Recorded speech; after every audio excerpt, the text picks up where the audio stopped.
Is everybody ready? Do we need to... Is everything okay? Yes. Welcome to Try Friend Heroes, a Legend of Zelda podcast. I'm Ellen. I'm Kayla. I'm Cosm. Woo. Yeah. Yeah, we're all here. Yay. I don't know. Whatever. I felt like Cosm was very upbeat. I felt like I needed to cheer, you know? I don't know. Anyway, today we're discussing The Legend of Zelda Phantom Hourglass.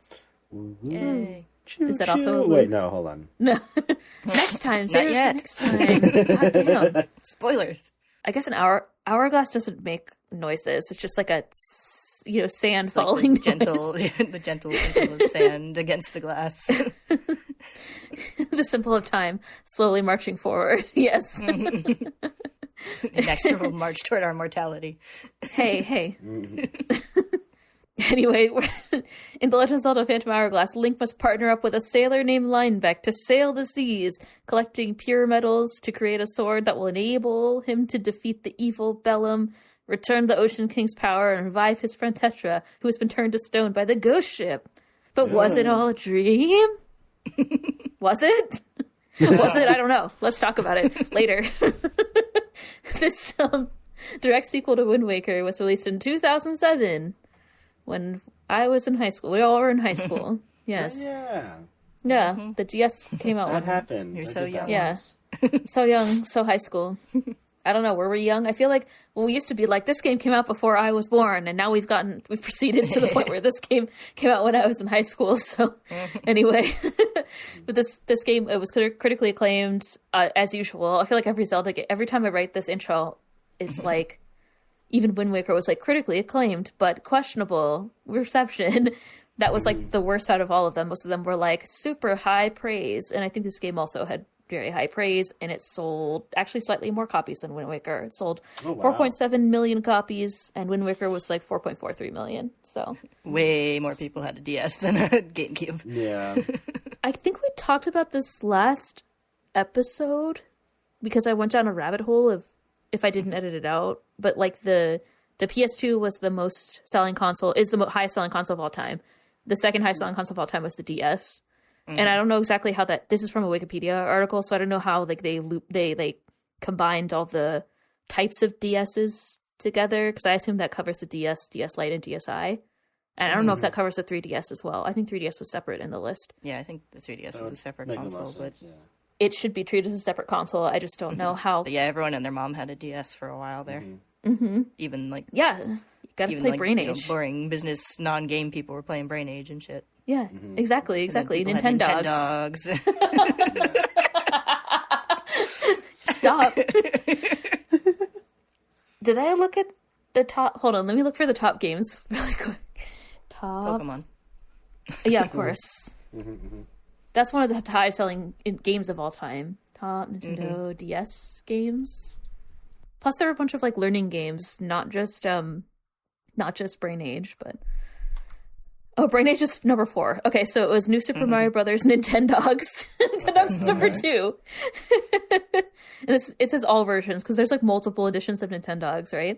Yeah, they're different ones of different breeds dogs. and stuff. I remember playing those like dogs and cats games as a child. It's basically that, but on a DS. Pet raising simulation. That's the type of genre, apparently. Okay. Mario Kart DS, Brain Age, Pokemon Diamond and Pearl is 5. Pokemon Black and White is 6, as you said. Oh my god, Brain Age 2 is 7. That's crazy.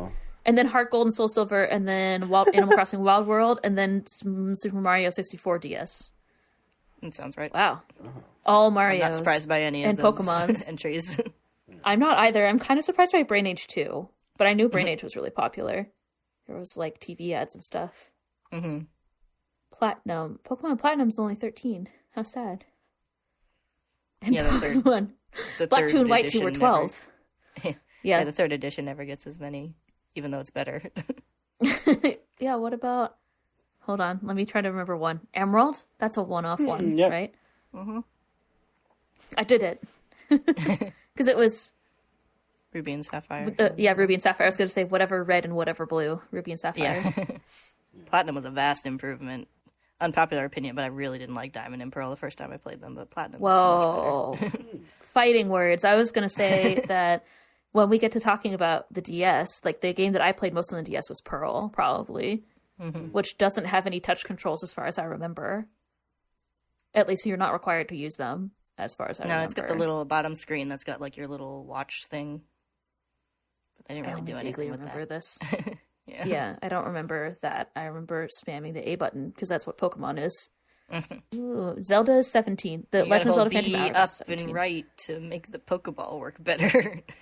Yeah, I thought you had to scream into the microphone. Is that an urban legend or is that true? I've never tried to verify it. I think they're all You're urban supposed legends. Yeah. Somebody was Every version of doing something to make the Pokeball work better. Pokeball. It's probably just a random number. Like, does it It's a work? or really not? complicated equation, actually. Okay. But nothing makes it better, though. Nothing that you do externally makes it better. No. I remember people being like, yeah, if you yell gotcha into the microphone, then it helps you catch the Pokemon. I was like, well, I mean, I'm doing it, but I don't know if it really helps. Yeah. Screaming in the microphone. Anyway, good times. I never heard that one, but back in the old days, it was always like, you gotta hold up and B and it'll work Yeah. better. Well, I Professor remember that Layton one. is 21. One of the Professor Laytons is 21. That's I always good. forget about those games like completely when I'm not looking at them, and then someone like brings it up again. I'm like, oh right, those are fun. You lose object permanence when you stop thinking about Professor Layton. I have no Professor Layton permanence. Spirit Tracks is 33. It didn't sell as well as Thing. Spoiler alert for next episode. Have y'all ever played any of the WarioWare games? I'm going on a tangent, but one of these top games is listed as WarioWare, and I've never played any of them. No, wait. I may have only played the WarioWare games in Super Smash. I was gonna I say I played the WarioWare don't stage in the remember. Smash Brothers that had some of the mini games. Okay, good times. This franchise of Nintendo, it's like a top-selling franchise on every console that we've talked about so far, and I've never played it. Neither of y'all, and it's a good time. Although there's a lot of franchises that I haven't played. Like I don't think I've ever played a Kirby game, only in Smash. Also, so let's. Kirby was one of my You know. very first video games. Oh, I mean, my first video games were on the Atari because my parents had an Atari. So And technically, my Cheating, first was cheating. the Tetris keychain that my mom had. But I was gonna say Tetris DS is only 37, but like I thought that was also a pretty popular game. I think it got This is- pulled from sales fairly early because there was some weird like who had the rights to Tetris issue. Oh, So I think it's a fairly. I played the rare shit out of that, DS too. game. Yeah. that was like one of the if you can count Tetris as having a win state, it's one of the earliest games that I beat because once you clear 200 lines, I think in like the first thing, then it like remember you, unlocks like, other stuff.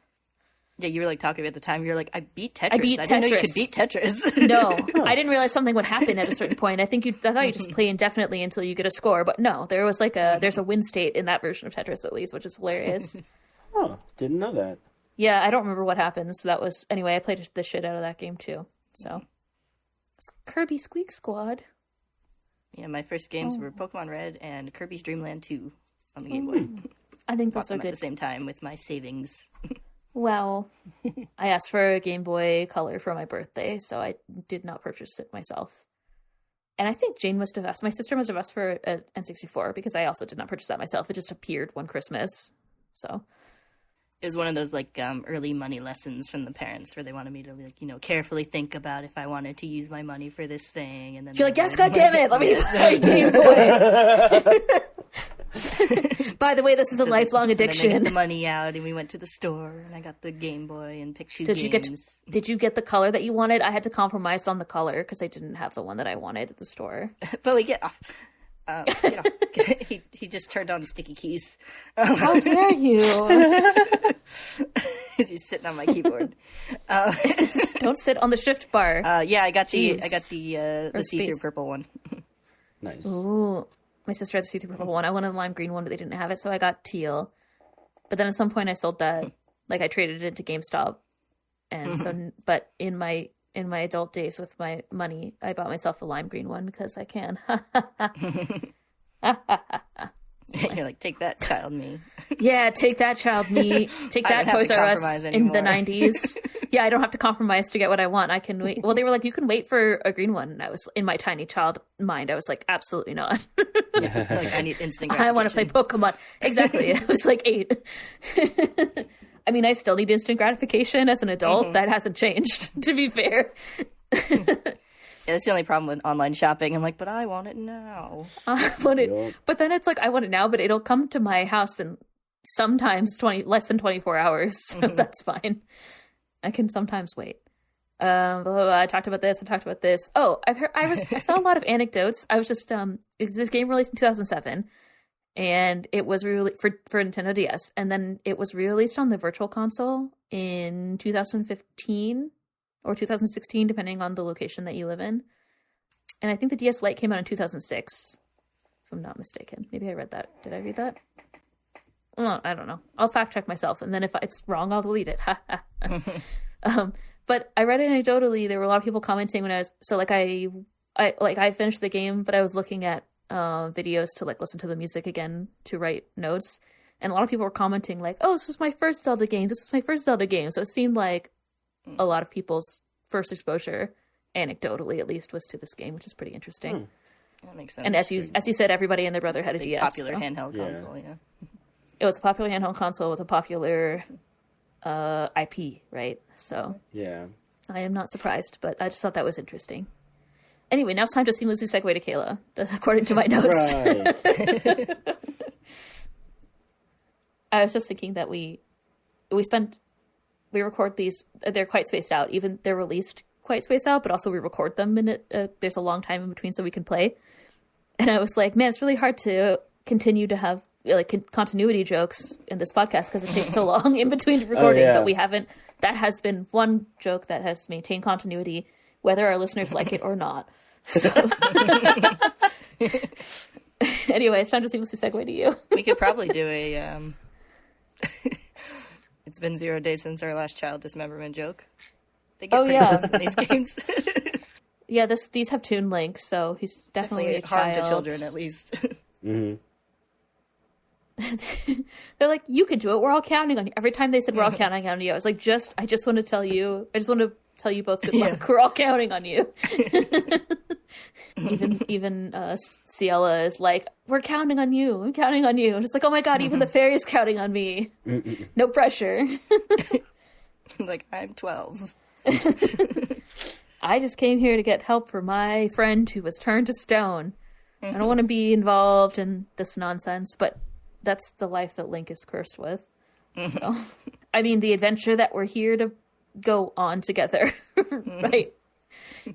So anyway, as Ellen said, Phantom Hourglass is a direct sequel to Wind Waker, and begins with Link still sailing around with Tetra and her pirate crew. Though he apparently ditched the King of Red Lions somewhere because he's just hanging out on the pirate ship with everybody else. So. Didn't he go back to like he was a ghost? Because I thought he was still on the boat though at the end of the game. Yeah, I guess non-possessed true. Boat. Oh, I guess that's true. The boat becomes non-possessed.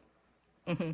Maybe he just left it on outset. He was like, just kidding, I want it. Maybe it's stored maybe it's like one of the, like a lifeboat for the, for Tetra's It's like ship. strapped to the side. Like Yeah, exactly. Just like the Titanic. That's headcanon. That was not confirmed in this video game. I just like to clarify for everyone listening. A grim future for Tetra's pirate ship. They seem to be fine based on the end of this game. They weren't affected at all. They were like, wow, you guys passed out for 10 minutes. Yeah. What happened? So if any danger should arise, I don't think that there'll be a problem with them. They'll just sail away. They won't just ignore it. Bravely sail away. Yeah. Like, when danger rears its ugly head, they'll bravely turn their tail and flee. I didn't think that far ahead. Sorry. Can't sing that song in the present tense. We don't need continuity jokes. We have great content. Anyway, sorry. You said didn't you say like one sentence of your summary? I said 2. Ooh. Whoa. Anyway, they seem to be taking a break from their quest for new lands to pursue rumors of a ghost ship, which naturally appears out of the fog right as they're discussing it. Tetra, being Tetra, eagerly jumps across to try and get to the bottom of this mystery, but as soon as she disappears into the depths of the ghost ship, ominous lightning strikes and a scream rings out. Link frantically tries to go after her, jumping across to grab onto the ghost ship's handrail as it begins to sail away again. But as the fog thickens and the pirate ship disappears behind him, Link loses his grip and plummets into the water. Sometime later, Link has again miraculously managed not to die of drowning or exposure, and is safely washed up on an island, where a fairy named Ciela wakes him up and asks what happened to him. Link is a little dazed at first, but he quickly snaps back to alertness with the memory of the ghost ship and what happened to Tetra. Ciela has heard a little about the ghost ship, but she offers to take Link to the man she calls Grandpa, who once saved her after she similarly washed ashore with no memories, saying that he'll know more about it. Ciela guides Link to the old man's house. He introduces himself as Oshus and warns Link against pursuing the ghost ship, telling him that pure evil fills its sails and that no one has ever escaped from it. But he can see that Link has no plans to give up, so he reluctantly directs him to the port at the edge of town to talk to a sailor named Linebeck, who has also been asking around about the ghost ship. Ciela eagerly volunteers to go along and help Link find him, and Oshus gives one last warning about monster sightings in the area before the two head off. Linebeck isn't on his ship, but they eventually track him to the mysterious Temple of the Ocean King north of town, where he's gotten himself in a bit of trouble. The temple was built in honor of the Ocean King, the spirit watching over the local seas, but a curse was laid upon it, and it now drains the life from all who enter, and Linebeck has trapped himself inside. Classic Linebeck, am I right? Yeah, that Linebeck. Oh, Linebeck. Getting himself into trouble for Link to get him out of. They help him out and ask about the ghost ship, and Linebeck sends them deeper into the temple to search out the clue to the ghost ship's location he was looking for when he got trapped. He'd normally go himself, of course, but he sprained his ankle, that's right. Link finds a sea chart within, which they interpret with a little help from Oshus, and Linebeck, sensing treasure, is happy enough to ferry Link to the indicated island, though he's a little less happy that Ciela is also coming along at Oshus' insistence. I mean, I definitely missed the last S in his name, so the whole game in my mind he was like, he's Oshu.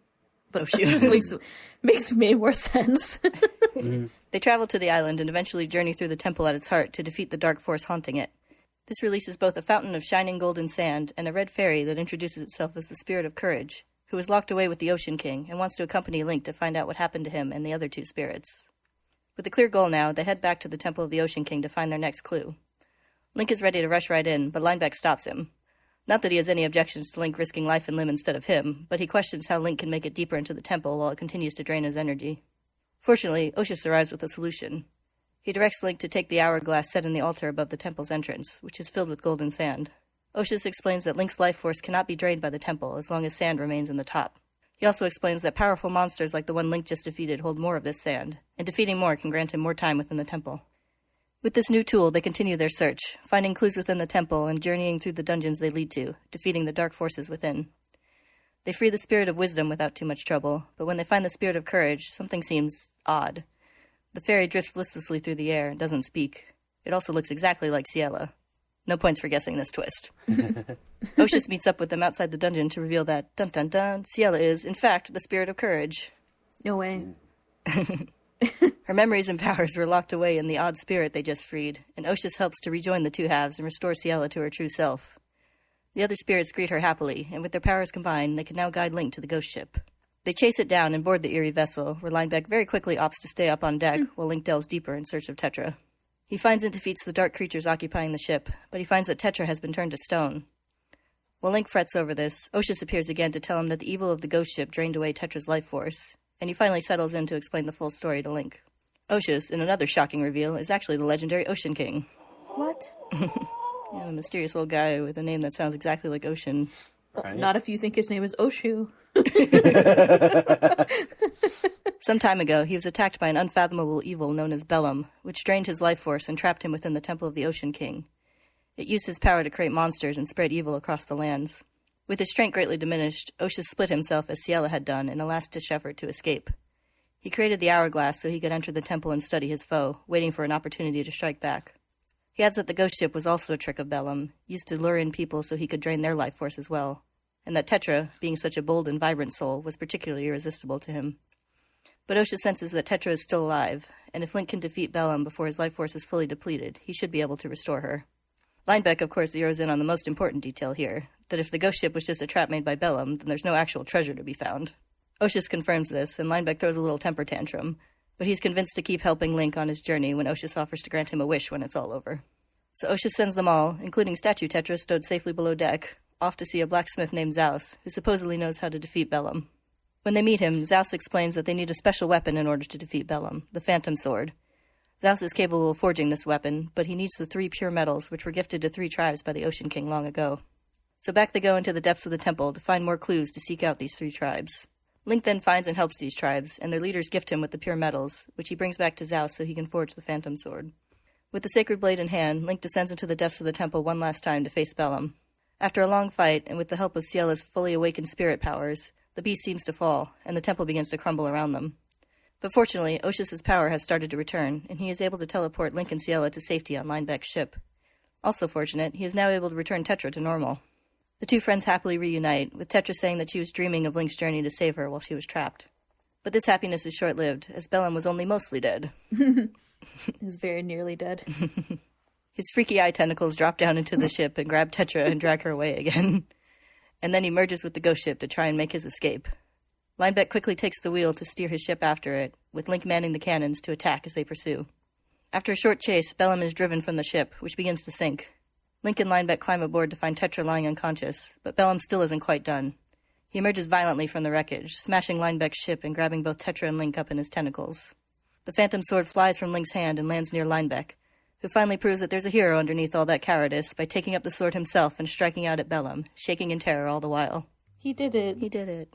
In a rage, Bellum drops the kids and turns his attention on Linebeck instead. Linebeck holds him off for a bit, but Bellum soon gets the upper hand. Linebeck throws the sword to Link as Bellum wraps him up, just before the creature takes control of his body, using him to attack Link. But with one last fight, Link is able to free Linebeck and finally defeat Bellum for good. With that task done, Oshus' power is fully restored, and he returns to his true form.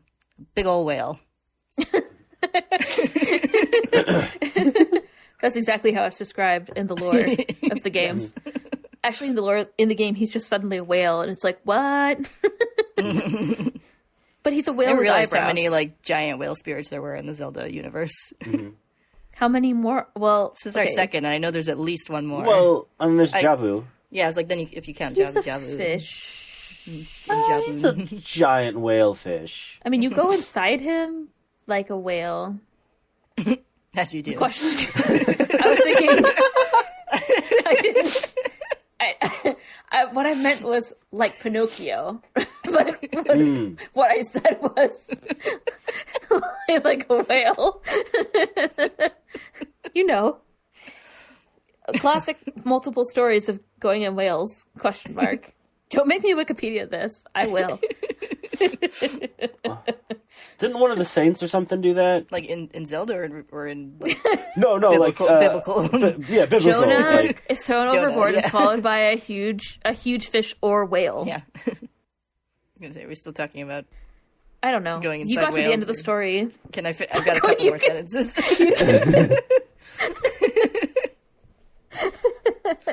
Please change the The game doesn't subject. end with him just turning into a whale and then it smash cuts to the end. Please change the subject from going inside whales. Anyway, Oshus the big old whale thanks everyone for their efforts, and then asks Linebeck for his wish that he promised him. But instead of treasure, and much to Ciella's shock, all Linebeck wants is his old ship back so he can keep sailing the seas. I did love the scene where it's like Lincoln or Ciela is like Grandpa, and then Linebeck is like my ship or whatever. Oshus then has one last bombshell to drop. They're actually in an alternate world right now, the world of the Ocean King, and had been drawn in by the ghost ship. What? What? What? Ciella, who must remain in this world with her king, shares an emotional goodbye with Link, and then Link, Tetra, and Linebeck are all sent back, only minutes after they first disappeared, to continue sailing their own seas. The end. Yay. I have questions about the alternate world thing. Don't ask questions. It was all a dream. Maybe the Ocean King is actually... Oh my god, Good Casa. lord. Oh my god, I'm sorry. Y'all are falling apart today. Actually, I'm also coughing, so like we're all falling apart today. On top of just the usual craziness, apparently. Maybe Oshus is a windfish. That's what I was just going to say, but I was Yeah. trying to remember what the windfish was called for a second. So, yeah. Maybe Oshus is a windfish, or maybe the windfish is also Oshus. He could have had a name. The windfish didn't give a name. He's just like, I am the windfish, but is that a name? I don't know. It seems more of like a category of being. It's like a title of royalty. Yeah. Yeah. Maybe in this reality or timeline, depending on where this fits in the official timeline, this is like the same windfish or another windfish. I don't know, whatever. Yeah. But I did like at the end, they're just like, and now you're going back to your world. I was like, what? I thought we were like literally here in this world this whole time, but okay. Yeah. It does make sense as to why it doesn't share any commonalities with Wind Waker land. I guess that's It's a true. dream, not a... Yeah, That's I true. figured, like, before the reveal, I figured, they were just, they were out on a journey to find new lands, and this was just some of the new lands they found, but... Yeah, I just thought that this was just like, It was the Majora's ocean Mask. a little bit north of the map we've got or something. yeah. Yeah. You could say whatever you wanted, but instead Nintendo decided that it's we're in an alternate reality, which is fine. Yeah.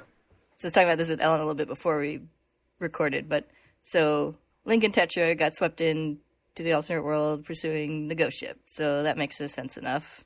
Mm-hmm. That Linebeck is apparently also from their world because he got sent sent back out back. at the end. So you can say, okay, he was also pursuing the ghost ship because he wanted treasure. But then he's got his, like, crazy ex-girlfriend who's chasing him down. Oh, yeah. And they seem to have known each other for a while. So it's not like he met her there. Well, I mean, she sails to the end of the world to follow him, so she Yeah, it's probably... like, so maybe she followed him. So I can understand that. But then she's got, like, a sister who just kind of lives there. Oh, yeah. I think she's a mermaid. But then you could say the same thing about all the other NPCs. Like, don't ask questions. Maybe she doesn't really have a sister. Maybe the sister is made up. Maybe the NPCs are like all created by Oshu, aka the Windfish. That because what happened at the end of Link's Awakening? Like he wakes up alone, right? So Yeah, the whole island disappears. The whole and he island wakes up on disappears. the wreckage of his boat. yeah, so like couldn't it all have been in the dream? Maybe Linebeck. Maybe Jolene isn't real either. Maybe Oshu wouldn't invent like a like a vengeful ex-lover for Linebeck to like help him become a better person. I don't know. Maybe Linebeck's been there so long that he had an He ex, dated an made her NPC. crazy, and then...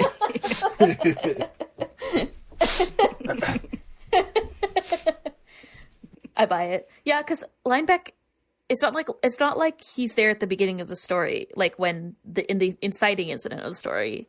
Mm-hmm. You meet him on the island, so he was there, I guess, at a different time somehow. Yeah, I guess he could have followed the ghost ship in like years ago.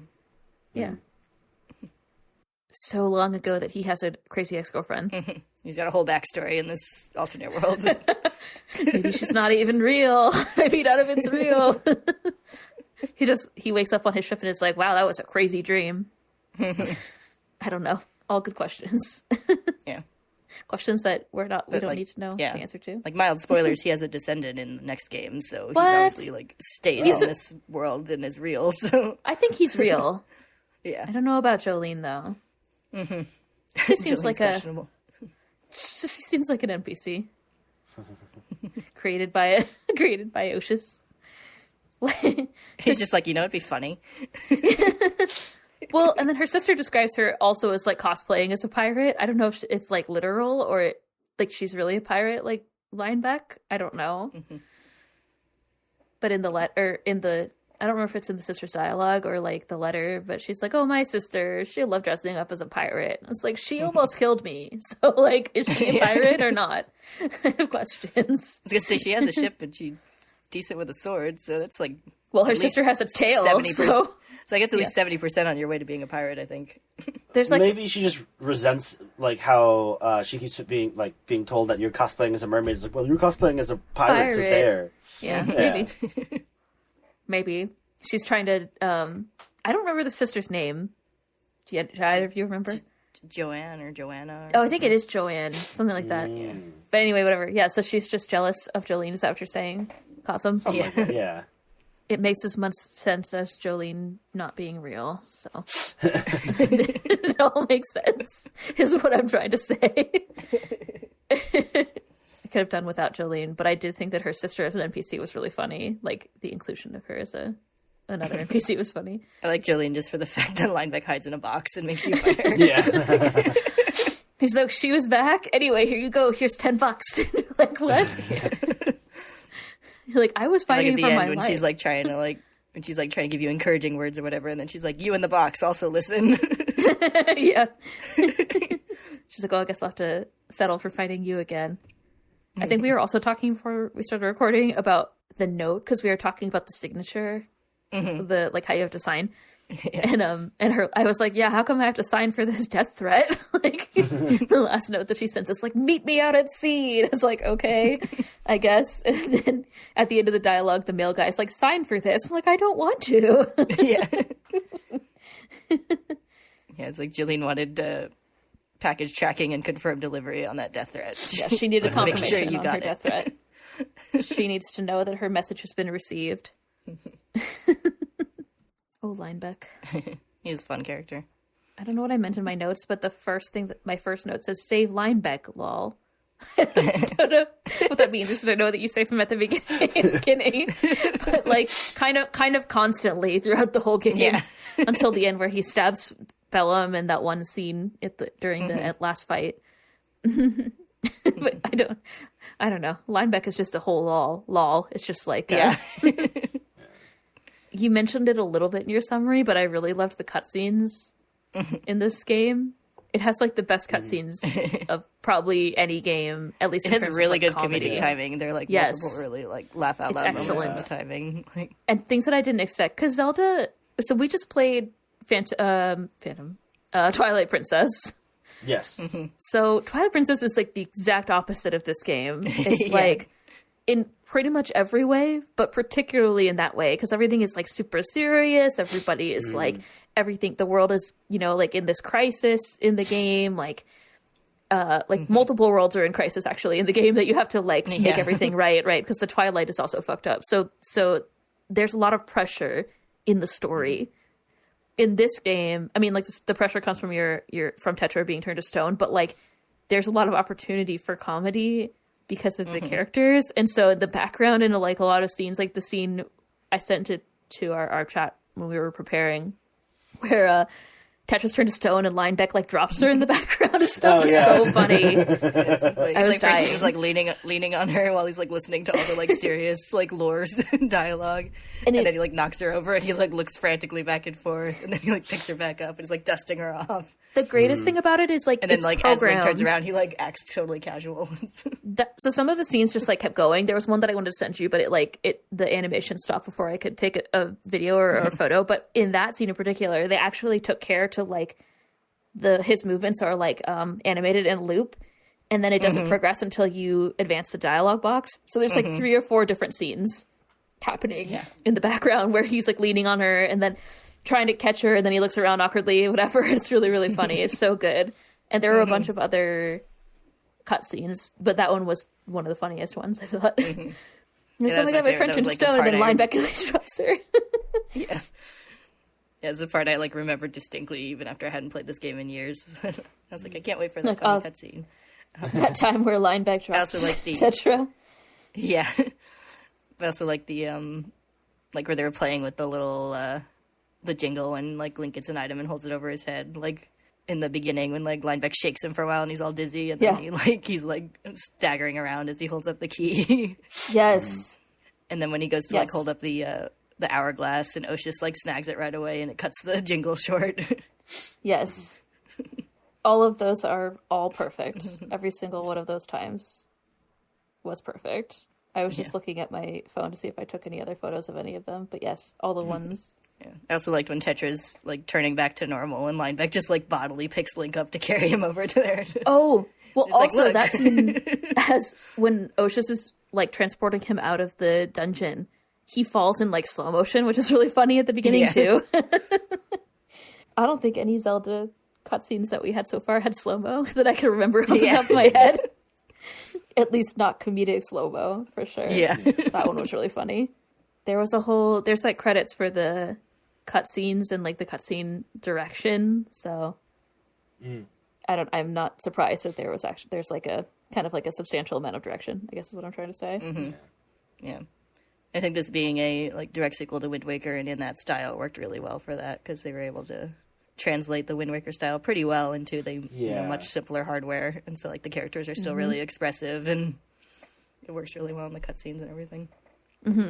And also just like I think like this is still like a cartridge-based game. Like, I don't think that DS games had like a ton of memory. So like I feel like in terms of like content within the game, like you can tell it's not a super long game. It's like maybe like 5 to 7 hours of play, depending on how you play it. Maybe a little more than that, but it's not more than like 10. It took me a while, but I mean, even then it was probably like every dungeon was probably like an hour or less, and like every kind of like thing in between.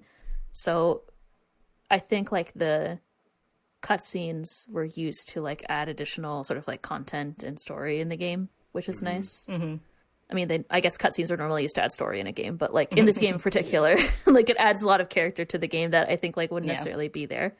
Yeah. So it kind of like offsets the amount of playtime in the game with these, like, I don't know, kind of enhances it without adding more playtime, which is nice, I guess what I'm trying to say. Yeah. Yeah. Although this game does have another mode, which I don't know if we're going to talk about it very much because I definitely didn't play it. And then today I was like, oh, I need to check out what that was. But there's like a Wi-Fi mode as well. So there is additional like content that's not in the main story content in the game. So there's also that to consider, I guess, too. But anyway, I did love the cutscenes. Regarding the story, I love the cutscenes so much. Everything about them. Yeah. Yeah, the characters are all really fun. Like, we got Wind Waker, Link, and Tetra back, who, we've already talked about them being like really fun versions of of Link and Zelda. So, and Linebeck's a really fun, companion character, sort of. Yeah, he's the Johnny Depp of Legend of Zelda. Yeah, basically, he's the Captain Jack of Legend of Zelda. No, I stand by what I said the first time. Like, he's you're the the Johnny worst Depp pirate I've ever heard of. And he's like, but you have. Yeah, exactly.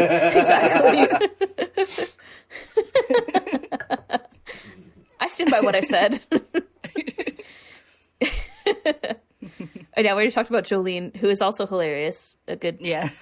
And I mean, like, there's like a long cutscene where Linebeck talks about his relationship with her. Like, there's actually like sort of developed backstory for her. Like, it's obvious that she's like a jilted lover, but it's like expanded on in the cutscene too. So like you wouldn't necessarily need that. Saved her, and then they like hung out for a while, but like she lived too dangerous a life for him, so he just like left. Yeah, he just like I don't know, just like pieced out without telling her or whatever. And he's like, I stole a treasure and left, and I don't know why she's so angry. It wasn't that big of a treasure. And Ciel was like, you're an idiot. Yeah, exactly. Exactly. So there's like, even this like one NPC gets like expanded on backstory, which is really funny. And then like her sister is a character too, so we know that she has a sister. And we'd already joked about what her relationship was like with her sister, but yeah. The other NPCs, there's like the fortune teller and the fortune teller's assistant. Like there's other characters that kind of have relationships in the game. So there's a good kind of like world built up in the game. Some of them are like, okay, I'm gonna go to the bomb guy to get the cannon or whatever. Some are still NPC-esque, but like some of them have like connections with other NPCs. So it's interesting. It's interesting enough to keep you entertained in between going to dungeons. Yeah, they have fun dialogue, like the guy who wants to just eat cheese and hang out. That guy is right. Yes. Then there's like the whole there's that whole like the beginning of the ice temple place where there's like this guy from the other side. I can't remember. There's the Yooks and the Anukis or whatever, and I can't remember which one is on which side. I think the Anukis are the good ones, and the Yooks are the bad ones or whatever. I don't remember, but like there's the one that's like hiding, and you're supposed to figure out which one is the one that's like impersonating the other. Yeah, you play a little like logic game. Yeah, it's like one of us always lies. Yes. But yeah, so there's a lot of like little interesting sort of like gimmicks in between the dungeons as well, which is nice. And you have to like catch Jolene's sister to like trigger some things to happen too. So like you have to interact with them. You have to interact with a lot of the NPCs. Oh, and there's a couple. Sorry, I just like slammed my desk. Hold on. Because it kind of annoyed me. There's a couple where it's like you have to go introduce yourself to every Goron. And I was like, fuck you. I don't want to do that. But it is funny is you go and like talk to all of them and they're all like, how are you? Stupid dancing mini game. It's like if you Gorons make me dance, every Goron I'm out. place is annoying. Fuck you. No, you just have to introduce yourself. Mm-hmm. And then they gave you a nickname at the end. Goro, Link. Of course. As the Gorons do. Yeah. And they're like the little bratty Goron who's like, well, I don't think Follow me. You're as good, so there. You're like, okay, thanks. Yeah, it was kind of fun with the little like dual control thing in that dungeon, though. Right. I thought the dungeons had really good mechanics this game. Yeah. I don't know if we need to start talking about that, but I thought that they were all very interesting. Mm-hmm. One thing I really liked that is still in my section was like most of the bosses were like use the two screens really interestingly. Yes. Like they had some kind of like, first of all, they just like looked pretty visually impressive for the DS because they like take place across the two screens and stuff.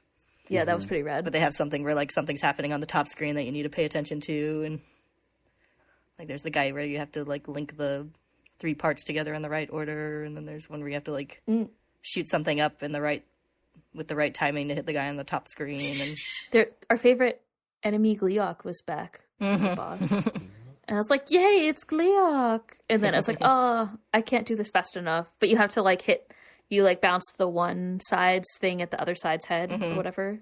The one head's attack at the other head is what you're supposed to do. That's the right way to describe it. Those are the words I need to put in the right order. Yeah, that was cool. The Twin Rova thing. Yes, you do the Twin Rova thing. What? They've never used that mechanic at all. None of these mechanics are the same as other video games. Definitely not even Bellum. These definitely completely new. All the mechanics are complete. I'm joking because like Bellum has that like Argus like thing where you have to pull the goop off and then you can attack him. Mm-hmm. Oh yeah. And then you shoot all the eyes on his body, which is classic. What eyes? Yeah. No, that's a completely new mechanic. What are you even talking about? I thought the back screen, when you have to fight possessed Linebeck is the most interesting use of the top screen because you see the back of Linebeck. You can see when the eyes open. And then you can also see yourself running around, which is really hilarious. I don't know how they like did that, but like, yeah, you can see when time is paused, you can see yourself running around, which is cool in the top screen at the same time. Tell me your secrets, Nintendo. How did you do it? As far as non-boss enemies, I think the most notable ones would be the phantoms that are in the Temple of the Ocean King. We were kind of forced stealth for a while, but then you get the satisfaction of getting to kill them all when you get the phantom sword at the end, which is always fun. I'm just like, hiya! Yeah. Come at me, bitches! They were kind of fun, though. I didn't really mind the stealth aspect because it's not like an insta-lose if they spot you. You just have to like get... No, you can still run away. Yeah. Even the ones that were like the gold ones where Cielo's like, whoa, they'll teleport to you. It's like they still like take their sweet ass time teleporting to you. You can still run you can get pretty far to get away from them. They definitely attacked me multiple times. I'm not saying that didn't happen. But yeah, a lot of them you can stealth and you can blow up the little eyes and you can like do a bunch of other stuff. So you can stun them. Yeah. So you have a lot of options. But yeah, you're right. I think that I wasn't expecting that to happen where like the fight would take up 2 screens. That was pretty cool. Maybe because I didn't play enough DS games in my youth. But and also all the rest of the game uses basically the map is like on the top 90% of the time, unless you're drawing on the map or like interacting with the map. Yeah. So, but yeah, that was cool. I enjoyed that. As always, Nintendo is the best at using their gimmicks. Oh, absolutely, yeah. I mean, they should be. I heard somebody from another department was like, use the microphone. There's more stuff here. Yeah, I didn't even know that the DS had a microphone. I did, because I played Phoenix Wright, Ace Attorney, and you can shout objection. Oh, right. You weren't yelling for Pokemon, obviously. No. Yeah. I knew the DS had a microphone, although I started playing this game on the 3DS because I had to fix my DS case. And so like I didn't know where the microphone was on the 3DS because I had never used the microphone. So I was like, where the fuck is it? Also, I was like in an airport, so I just like flicked the case so that it would register noise. I would just blow into the microphone when I needed to use the microphone. It's like even when it's like shout really loud, you can just like blow into the microphone and it'll usually register as a loud shout. Yes. There was one where you had to actually I had to do it closer to the microphone. I had to blow into it closer to the microphone or something or do something different because it didn't work the first time. Also, they brought the Pulse voice back and we were able to actually use voice again to fight it. Oh, yeah.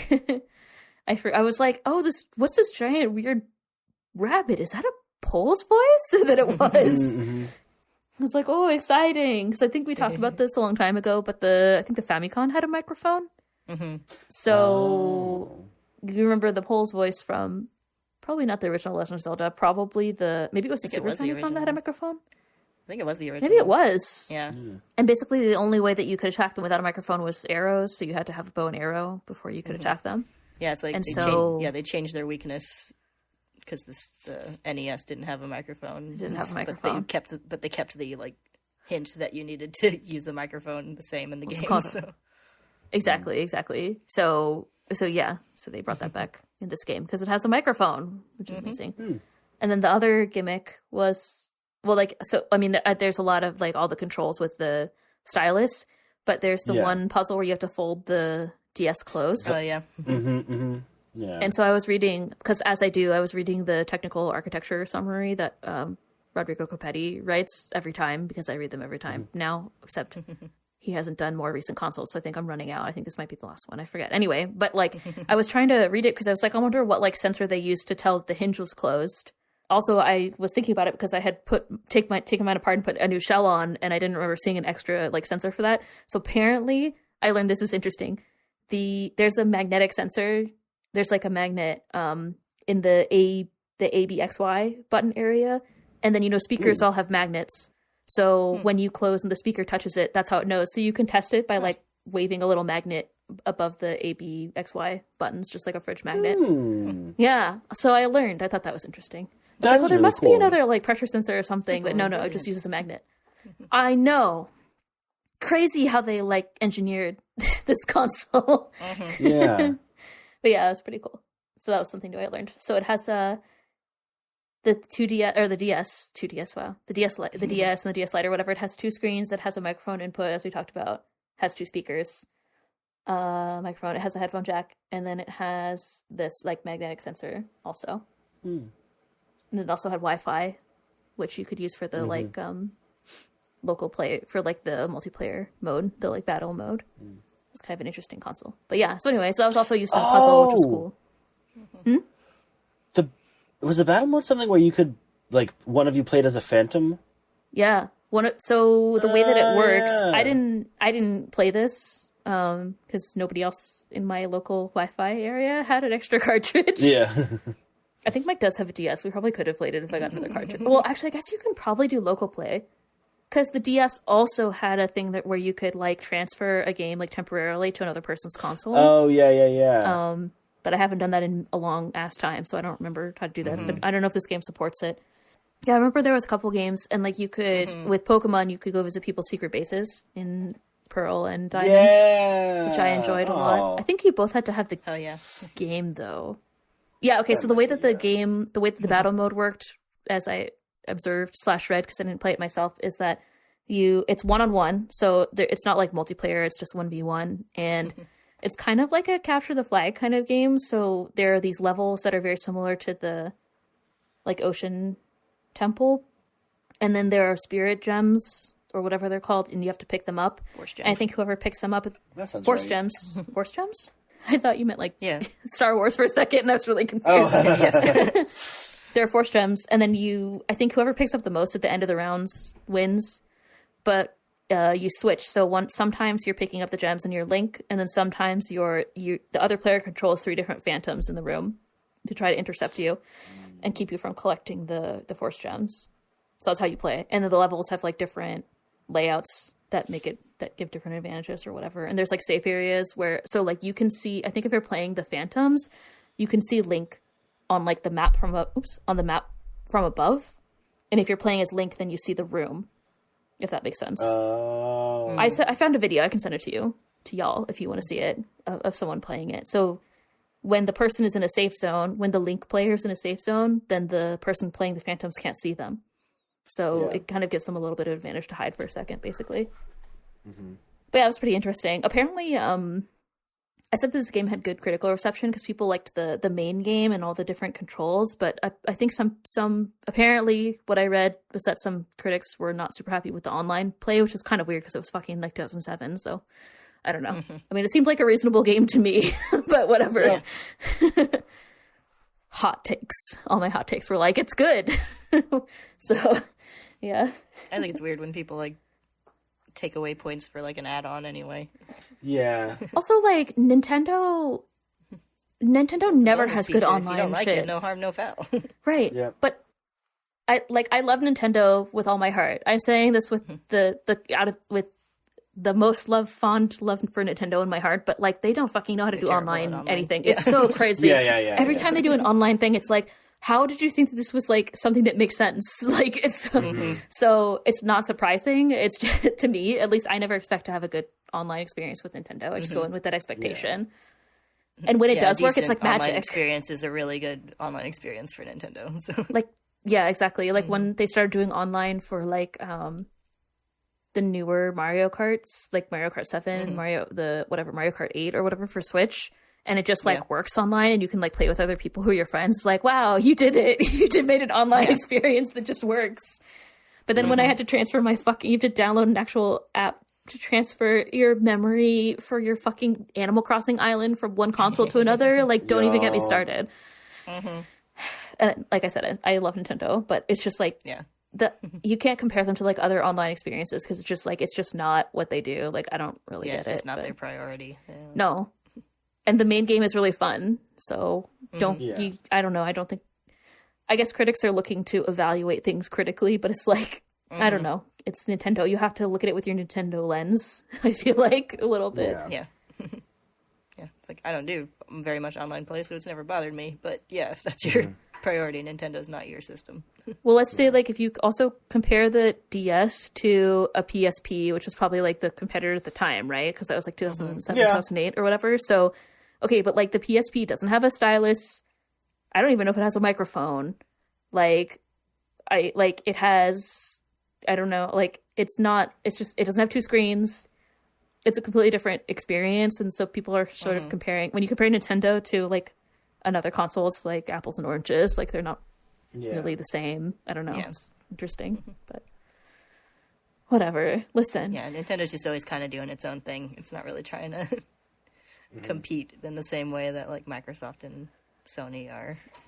No, I think they're just like, what would be fun in this console, like instead of, because it's like, okay, like we took like the SP, like the Game Boy Advance SP, that was a good model. People like flip things, like clamshells are popular. Okay, like what can we do to clamshells? What if we give it what if we give it two screens? No, wait, what if we make one of them a touch screen? And then everybody was probably like, this is the best idea we've ever had. Like, I feel like Nintendo brainstorming meetings are just like, it'd be neat. It'd be cool if like, we I feel had like that's like where the most console... of their things start with is, it'd be neat. What if we put the console on like a shelf and then you can like carry a little screen over to your couch and like you can play with it on your couch, or you can use it on your TV, or like you could take it out of your house, or we could make a little like another version of it that you can't plug into a TV. It's the greatest thing we've ever done. We've got a great idea for an update. Let's put in an OLED screen. That'll make it the best console ever. Again, I'm saying this with all the love in my heart for Nintendo, because it's just like, it's not their priority is not. I mean, I think like this with the Switch is different because I think like online is sort of like a default like experience now, or at least at the time the Switch came out. But for like the DS times, like people were still like, just remember that when the DS was invented, the smartphone hadn't yet been invented. So like, Jesus Christ, what the fuck? Yeah, you don't remember that? First. Well, I mean, I guess there was probably like Blackberries. I might be speaking out of turn on that, but like the iPhone wasn't invented that's yet. That's not really a smartphone. Yeah. That's I'm holding my hands up. Phone. Like, there were phones with internet access existed. This console came out before. Wi-Fi was like ubiquitous, is what I'm trying to say. So there was like local Wi-Fi, but like their online play like wasn't a big thing, I guess is what I'm trying to say. Even the DSi probably came out in like 2008 or whatever, and I'm pretty sure the first iPhone came out in 2008. So like that was, I think, when online being able to connect to places was like more, I don't know, people valued it more and it grew to expect it more. So anyway, I don't remember why we went on technology rant, but I think that was why. Well, because people were talking about the Wi-Fi. Oh yeah, they were like, the Wi-Fi play's not very good. It was like, well, so like this is a Zelda game. It's not were like you expecting it to be? Apparently this game started. Supposedly, I read that this game started as development for a new Four Swords Adventures, but so maybe they kept part of that play for the battle mode, but like this is a completely different thing. It has like a full story that's a single player mode that's like the substantial portion of the cartridge. Like so anyway, whatever. Anyway, what I'm trying to say is the DS was a really cool console. And I said this right before we started, but I feel like I was really sleeping on how good of a console it was. Like playing like Pokemon, there's not a lot of like special techniques other than screaming, supposedly, to catch Pokemon better. Like, as far as I remember, I don't think you use the stylus or whatever very much. Yeah, you could use it for like switching your like team and items around on the bottom screen, which was handy, but it was never anything like super intensive like for Pokemon. This game is like you are required to use the stylus. And at first I was like, man, I just want to use the buttons. But it ended up being really fun after I got used to it and actually really enjoyed it. And I thought it was very refreshing. Yeah, I think I actually like the like all stylus all the time than the like half and half that some games did, because like half the time it's like you're trying to hold the stylus and press the buttons, or you put the stylus down and then you have to pick it back up and all kinds of things. This time it's just you hold the console in one hand, you hold the stylus in the other, and you go to town. And the buttons are disabled, and if you touch them, nothing happens, which is crazy. Except for you can use the arrow. Sometimes button. you would like accidentally touch the screen when you're trying to press something, or you'd hit a button while you're trying to draw. And then as a left-handed person especially, like a lot of games that were dual, like where you wanted to use one hand for buttons and the other hand for the stylus, it would be optimized for right-handed people, so that always sucked for me. So this game asks you at the beginning if you're left-handed, so does it switch the controls? No, I'm not talking about this game. I know, I'm just interested. So how do you move the map? Do you use the A, B, X, Y button to bring the map down? Or did you just tap the map button? Mostly I just tapped it, but yeah, I could use the ABXY buttons. Because if you are right-handed, you can use the arrow keys on the left. Like, you can use the D-pad, and it'll move it down. Yeah. Move the map down so you can draw on it or interact with it or whatever. Yeah. So it basically does the same thing, but on the ABXY buttons. Cool. So they adapted it, which is nice. And then moves the dialogues over to the other side. That's cool.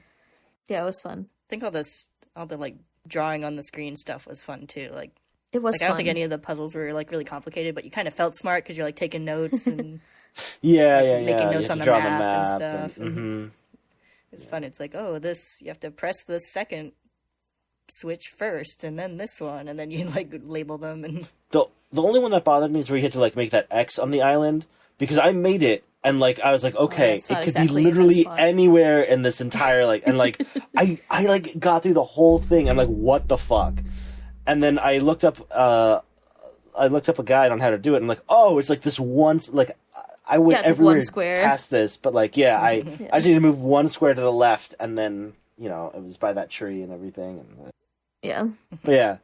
Otherwise, I did like a lot of the other maps, the map puzzles where you had to find things on. I was just like, well, this is where my cross intersects, but it's probably by this tree, because that seems like a place that a Zelda game would put something. Right.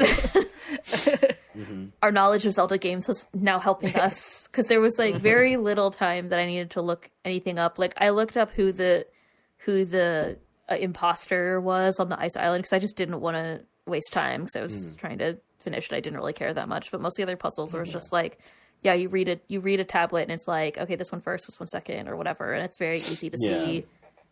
It is like, or sometimes like the puzzle is easy to figure out what you need to do, but then sometimes there's there's that one temple where there's like 4 like pillars, and I think it's in the Ocean Temple actually, where there's these like 4 things that you have to hit or something in a specific order. I can't remember exactly, but then you have to make sure that the phantom's not there, or like you have to trigger a bridge, or you have to like hit something else before you can do it or whatever. Like, so sometimes like what you need to do is very clear, but then like the way that you go about preparing the area for being able to do it can be the challenge and stuff. So there's a lot of like interesting tactics because of the because you have to stealth a lot, and then because of the like DS itself, so like the way that you can draw or whatever. interesting. Yeah, like I think this might be the easiest game we played so far, but like Yeah. like I don't mean that as a criticism. It was fun to play. Like I never had to stop and look up something stupid, and there was no required trading sequence. like I was never like, this is boring because it's easy. It's just it was just fun and breezy to play. Like you just sit there for a while with your stylus, and then when you want to fight something, you just like stab your screen over and over again. It's like, is this good for my console? Oh well, I guess it's fine. yeah, the stylus controls are really good for some of the weapons too, like the boomerang. Yeah. and stuff. They're really Like, good. Yeah, they've never controlled better than with this touchscreen control. I like the grappling hook because it has two functions as well. So like it doesn't just like pull you or like pull something to you. You can also make the thing where you like it's like a what's it called? Like a slingshot, or a tightrope. It's all those things.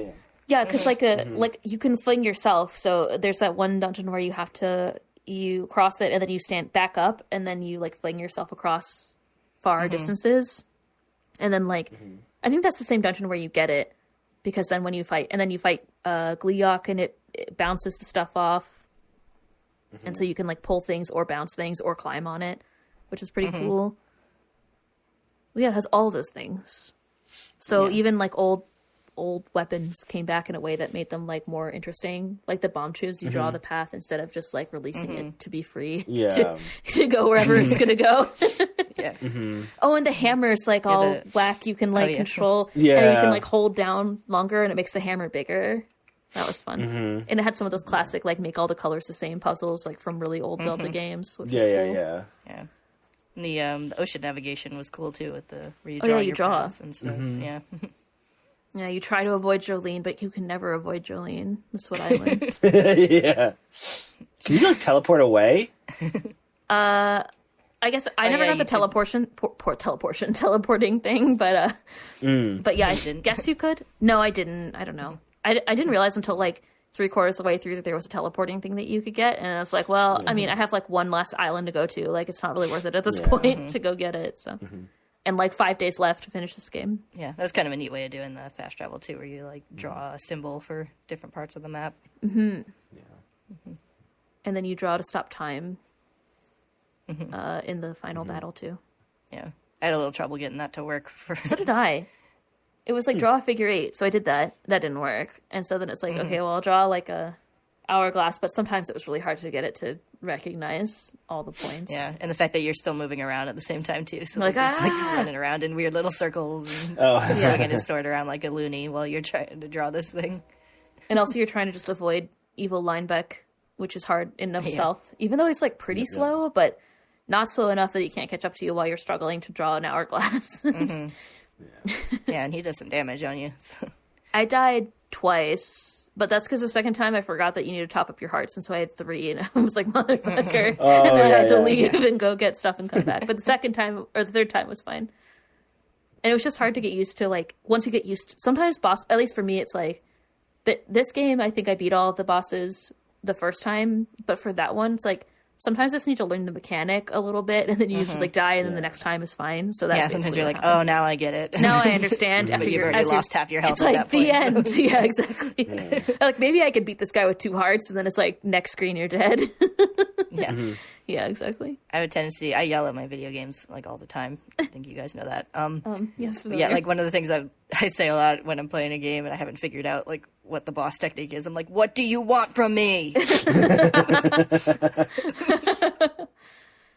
I liked the weird perspective. Sometimes in a lot of the fights, you like kind of run around in this like forced perspective, but particularly really good example is the Bellum fight too, where it's like it's a big circular room, but you kind of like just drag to the side, and then the room like rotates, kind of like you run in like a fixed sort of like circular path, and like you can't fall off the edge and stuff. So that was kind of cool. Yeah. Okay. Yeah. And then when you shoot, you like tap, and the arrow like goes across the screen and then onto the other screen, which was really cool. It was pretty dope. Yeah. Well, it goes onto the other screen if you miss, I guess, because the eyes are on the bottom. Yeah, but because you have to be able to tap them.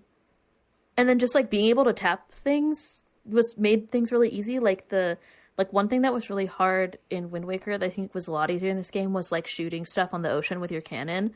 So in Wind Waker you have this like, it has an arc, so it shows you the target, but and you control it by raising and lowering it, and that changes where the bomb is going to land. But you also have a limited amount of bombs. In this game, you seem to have an unlimited amount, which is great. Mm-hmm. Yes. And then you just like tap the screen. So it's like its own thing. Yeah, so like wherever the enemy is, you like tap the screen, and you don't really have to like adjust. It kind of like auto adjusts based on where you tap. I think what it thinks your like target is. So it's so much easier. Mm-hmm. Yeah, it was more like reflex based rather than aiming based, because like you have to like hit the thing that crosses your path in the ocean. You have to like hit both ends really quickly or jump really quickly and stuff. So or hit the flying projectile coming at you. Yeah, exactly. Yeah. Although the ship doesn't have that many hearts, at least at first. No, it doesn't. Yeah.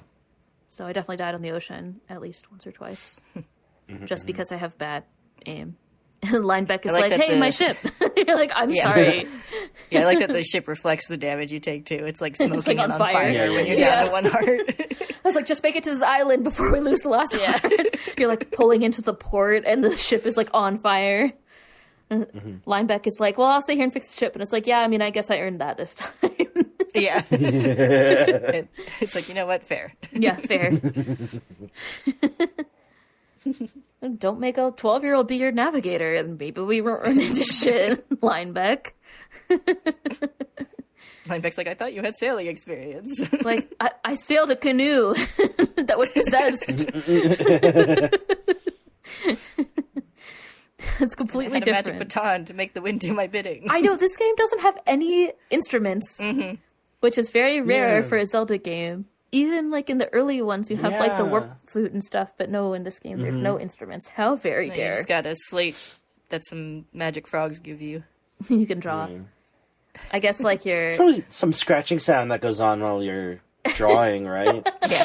That's music to some people, I'm sure. Like a maraca, but like a scratching sound. Phantom Hourglass ASMR. Yeah. And then like they should have called it the Phantom Maraca, and you just have to keep shaking it. You have to like just shake the whole system. Yeah. Does the DS not have a gyroscope? I don't think so. I didn't see one. Yeah, I don't think so. The 3DS does, but yeah, the 3DS has a lot of crap though, because the 3DS has 50 cameras and the 3D thing. Like, there's a lot in that little there's square. a lot in there. Yeah. It looks like a DS, but it's actually like 5 DSs in one. Yeah. 5 DSs taped together. Yeah, basically. It's like whatever, like 100 tiny horses or one giant duck or whatever. Or 100 duck-sized horses or one horse-sized duck. The 3DS is one horse-sized duck, is what I'm trying to say. It looks like a duck, but it has the power of a horse. I'm on fire today. 3DS has so much crap because it also has the like augmented reality shit as well. Where it has like the skin, it has like I guess it's just using the camera, but and then it can project stuff in augmented reality. So it has like it can feed the camera in and then overlay shit on top. Like that's a whole other like. Yeah, I remember like playing with that and the like 3D camera where you can take 3D pictures and stuff when I first got it. And I was just like, this is blowing my mind. Like before I'd even played an actual game. Yeah, and seeing like the demo they had those like 3D like augmented reality demo cards where you like put it on a table and then shit like pops out of it. Good thing Triforce Heroes doesn't use any of that technology as far as I remember. Yeah. It might use Nor does I stylus? think I don't know if it Link even uses Between Worlds. I guess not. I don't know. I guess we'll find out. The only game I remember playing that had any like augmented reality actually built in was Spirit Camera. Off the top of my head. Yeah, anyway. I remember I think Bravely Default had something, but it was mostly for a cutscene. Like, like a character like showed up in your room or something to like summon you into the game or something. It's been a while since I played that. That's disturbing. Yeah. The best use of augmented reality is Pokemon Go, obviously. Where you can like pet your Mareep and it's like life size in your room. Or Rayquaza or whatever the fuck you want, I guess. Or like Wailord. I'm just laughing and remembering. I was like, I know what I'm gonna do with I know which buddy I'm gonna play with. Like pulling out Wailord in my living room. I was like, this is the greatest thing I've ever done. Greatest video game experience ever. Anyway, Zelda, DS Lite Zelda or DS Zelda, Regular DS. regular DS Zelda. Oh yeah, I guess the bow you just tap stuff. It's only slightly more interesting than the normal bow. Mm-hmm. Are we supposed to transition to costumes section at some point? Yeah, I feel like that was legitimately a seamless transition. Yeah. But like, it's so fine. seamless we almost skipped it. yeah.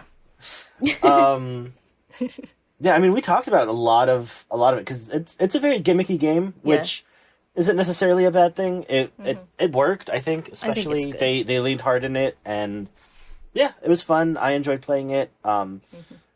You basically use the stylus exclusively, unless you're closing the screen or yelling into the microphone, which makes it interesting because like you move by just tapping the screen, and he just kind of goes. You can draw a little circle to roll.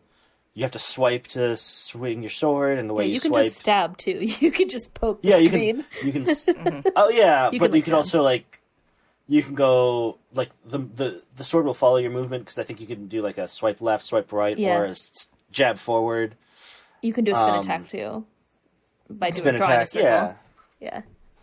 And then a lot of the items, well, all the items you have to touch the screen somehow, but you can draw a path or just touch where you want to throw something. Yeah, you can throw things from kind of far away, which is nice too. Yeah. He's got a nice arm on him. Our tiny Link.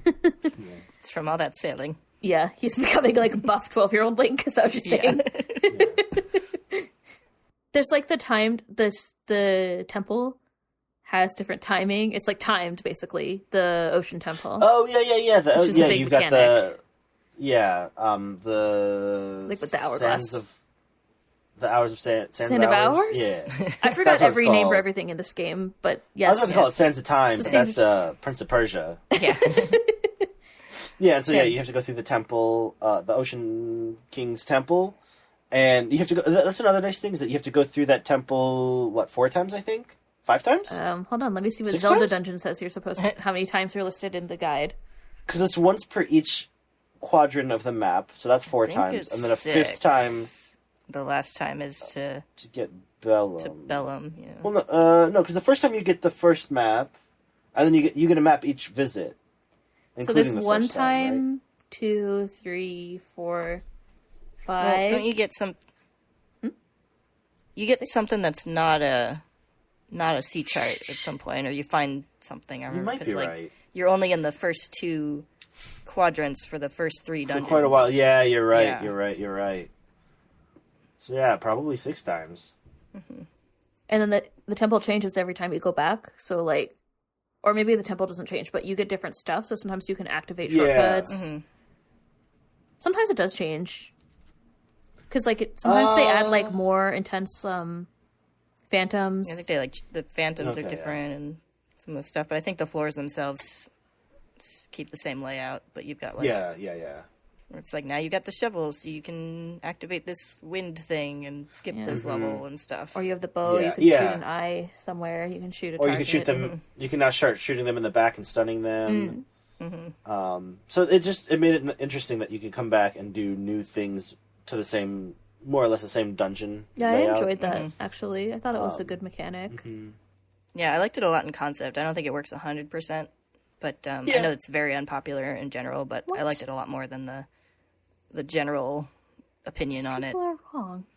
We were discussing before that it's one thing that makes it hard is like you don't go there enough times that you remember exactly what to do, but you go there enough times that you know there's certain thing kind of know where stuff is. So it's like it's almost like It's like you go enough that it's a little bit tedious, but you don't go enough that you know it by heart. yeah, So- exactly. Yeah. Exactly. And there were several times where I'd go through and I'd just do the puzzle for that floor, and then I'd realize I could have skipped the whole thing, and I didn't Right. realize how I could have yeah. skipped it until I'd already done the puzzle, and I'm like, God damn it. Yep. Yeah, at one point I got to there's a shortcut that you activate where it's the halfway point, and I got it down to 10 minutes, and I was like, I'm never doing this again. Forget it. Just going through that halfway every time. But you can technically shorten You can shorten your time substantially. I just was like, screw it, 10 minutes is enough time. Yeah, the first time I got to the halfway point, I literally had like less than a minute left. So I was like, damn it, now I have to do the whole thing again next time. But I think I had like 3 minutes the first time. And yeah, I got like was like, confused okay, on one of cool. the floors and wasted a lot of time. And then I got hit by phantoms a couple times. So Oh, yeah. I was like, please let me just make it to this point. yeah, exactly. Yeah, but then my second time through, I had like a whole bunch of times. I was like, okay, now we're good. Yeah, Yeah. never again.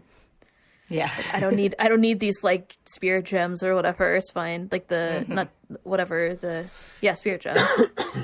Yeah. You power up your fairies, which I did, but then never used. So Yeah, I never did. I was like, how does this person in these screenshots have different fairy things? And then I finally realized, oh, I see. They have like the power ups, but no, it's fine. Items? Oh, we talked about weapons. Most of them, yeah. I think this game doesn't really have any unique active items, at least, that are new to this game. Everything else has been seen before. There's like potions and keys and like big keys and stuff. You do the have biggest to like ones- actually the- carry the big keys though, which I thought was kind of funny. Yeah, You have Which to is a carry different those. mechanic. And some other things, but like the big keys, you always have to carry. Well, like the Phantom Hourglass itself is technically an item. I guess that's true. You almost never see And it. then the salvage arm, it's not new, but there's like a mini game with catching salvage that you have to do, which is a bit new. And then the Cyclone Slate, Yeah. I think, are pretty much the big one. You also get that like necklace that lets you go through the cyclones too. Like the enemy cyclones, for lack of a better word, I guess. Yeah. The things that are just on the ocean that you have to sail through. Yeah. You get it from the enemy cyclones. enemy cyclone. Well, they fuck you up, so I think they're enemies. Well, you can shoot them. So if you shoot the cyclones, they get smaller. I don't know if you ever tried that, but I feel like that's what makes classifies it as an enemy. Yeah. Huh, nifty. Yeah, maybe not that big one that you have to get the necklace to like go through to go proceed, Yeah. but like there's the ones on like out in the ocean or like near islands and stuff, the little small ones, you can shoot them and they'll disappear eventually after a couple shots, which is hilarious to me. That's definitely how cyclones work in nature. Yeah. Yes. Just shoot them. Yeah. Oh, wasn't That's that something get rid of you throw tornadoes. a nuke at a hurricane to stop it? Obviously. Yeah, wasn't that a Donald Trump thing? Or am I crazy? Was it a Donald Trump thing or was it a mocking Donald Trump thing? I don't know. It's hard to tell sometimes. Yeah. We talked about folding the thing. Like you have to close the DS for that one Yeah, puzzle. you have to close the There's some like fires that you have to blow out by blowing Yeah, right. or making noise into the microphone. A lot of drawing puzzles. I thought the puzzles were really good. I liked Yeah. them. Like Kaylee, like you said, it's not like super hard, but it's like just hard enough that I feel accomplished and not frustrated. Maybe as a child it would have been hard, but as a fucking adult, it's not that hard. As a 32-year-old, I can say that it wasn't that hard. Which I guess is I good. can say that this rated E for everyone Shut up. game was not. Is it actually a rated E? I guess so. Yeah, I'd assume so. I don't. Might have been E10. I was going to say it Oh, has yeah, cartoon yeah, I forgot violence, that's- so Yeah. yeah, I don't know, but it's fine. But yeah, it's definitely not a hard There's game. no stabbing through the forehead this time. Well, you get to stab. Well, you just stab the eye. You slice the eye on the back of possessed Linebeck. Which apparently the speedrunners called Bellumbeck. I called him evil Linebeck, even though Linebeck isn't really involved. He's just a body that's possessed. Yeah. I was like, I think we should call him Linum. line him. I think Bellum is kind of a stupid name for a boss, but whatever, it's fine. I liked Bellum as an enemy though, and I was speaking of how easy it is. I was really shocked by how easy the final battle was, but then it turns out there's just like a long cutscene in between until you get to the Bellum mech fight, Yeah. and then or Linum fight, whatever your choice. Which is a little bit harder than the fight with Bellum, I think. Yeah. Just Bellum, not Bellum plus Linebeck. Linebeck made him stronger. He wasn't the worst pirate after all. I also thought it was kind of cool how he becomes like a big phantom. Yeah. Like, it's kind of spooky, and I liked that. This game's also, for like, having a whole, like, ghost ship, the game is not that spooky. Oh, and I definitely called that those sisters were going to be evil. I was like, this is, like, really suspicious. I don't like... Oh, yeah. And I was like, I think they're going to be bad guys, and then they were. I was right. So I felt smart. Thanks, past Zelda, for training me to recognize actual enemies when they're pretending to be victims. One thing I didn't mention when we were talking about, like, just sort of the plot and all that, because when you finish the ghost ship and Oshus reveals himself as the Ocean King, and Linebeck's like, oh, there's no treasure, then what am I doing this for? And the Ocean King's like, well, if you beat Bellum, I can grant you a wish. I was really expecting him at the very end to be like, yeah, you didn't really do anything. Link did. He stabbed him. He stabbed Bellum. Well, that was before I knew that was going to happen. Yeah. This was just, me not remembering the game at all, thinking like, oh yeah, Linebeck's not going to do anything, Link's going to get it, and Linebeck's not going to get his wish because of that. But no, that worked out. No, he has a redemption arc. Yeah, he does. Didn't think about that. He's not just a loser after all. Also, he's not a bad guy, but it's not that he's a bad guy. It's just that he's kind of lame, secretly. Yeah. I liked Linebeck a lot. I also say that out of affection, just like I talk about Nintendo's like awful Wi-Fi gameplay out of affection. Yeah, I love a good, coward finally steps up kind of story. Yeah. He stabbed Bellum's freaky eye, slappy eye. He did a good job. Even before that, when Tetra got snatched up again, he was like, "Let's go." Yeah. That's true. And then I forgot there's also the sailing sequence in the final battle too, which is really funny to me. Oh, yeah. I was like, we have to bring sailing back, and I was like, I don't want to. I'm really bad at sailing, and I was like, I don't want to sail around and like shoot the thing, but it wasn't that hard. It's fine. Yeah, Linebeck controls the ship, so you just have to shoot. That's true. You just have to jab your screen all the and eyes. hit all the eyes. It's fine. And then you have unlimited ammo, so like there's nothing. It's very easy. Yeah. Relatively speaking, even compared to like Wind Waker, which I think was probably the easiest other game we played so far out of all the games that we played, which I'm also saying out of affection. But yeah, even compared to that, it's like a much easier method for shooting. So for cannonball shooting, so it's a lot better, and for sailing. I think this game also has like when you're sailing, at least. Yeah, when you're sailing, it has like a free camera, which is pretty cool for a handheld game. Especially considering the rest of the game is like fixed perspective. So it's kind of interesting that they added that too. So you can see all the enemies and whatever. You have like 3D gameplay for the ship, for the sailing scenes, which is pretty cool. Yeah, it has some pretty impressive visuals at times for the DS. It does. Yeah. I mean, we talked about a lot of this other gameplay stuff, like the sailing. Yeah. You can sail. And shocking. Yeah. It's more of a paddle boat, I guess. Yeah, you paddle. Like a little Do steam you call engine. it sailing It's if you're not paddling? Really a sailboat. Yeah. I guess that's Are you still sailing the seas? I guess. I mean, they They're sail chugging in the like seas in a little tugboat. You sail in like a nuclear powered ship, like like an aircraft carrier or Yeah. something. So I think it's still sailing. Sailing is generic, even if you're not using a sail. It's also specific if you are using a sail, like parasailing or something. I'm bringing the content today, like I said. But yeah, you're paddling slowly through the ocean, theoretically. And you can jump with your boat, which is hilarious. I don't think that's real. I don't think You got a big enough paddle. it made sense for Link to be able to jump in the King of Red Islands because it's a tiny boat, but when you have like this giant paddle boat, it's like, okay, well, we're doing it, but like I thought that was really funny. It's like, why? And who put all these stupid barriers in the middle of the fucking ocean? Like, it's not like there's exploding barrels, but you can just shoot cannonballs at them. But then there's these giant like gates that pop out of the ocean. It's like, who put this here? Like, what is this? I think they're supposed to be like sentient creatures. There's other pirates. There's like that are just shaped like gates. Oh, you think they're supposed to be enemy creatures? Maybe. Yeah. I thought you meant like the pirates. There's these like pirates in one part of the ocean that are like moblins. And I was like, well, maybe they just set them up to like catch boats to go and get the treasure or whatever. Like, I don't know. Yeah, I think it's supposed to be some kind of like plant creature. Don't ask like questions. thorns. Yeah, maybe. That just likes to pop up in front of ships. I was just really focused on timing my jump, so I didn't like have a good look at it. Yeah. The other thing I wanted to talk about, and we talked about it a little bit already, but like, especially with the bosses, they made use of the two dual screens in a lot of unique ways.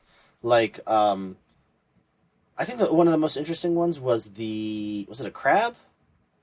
Or a snail? The invisible one, where the top screen was its perspective.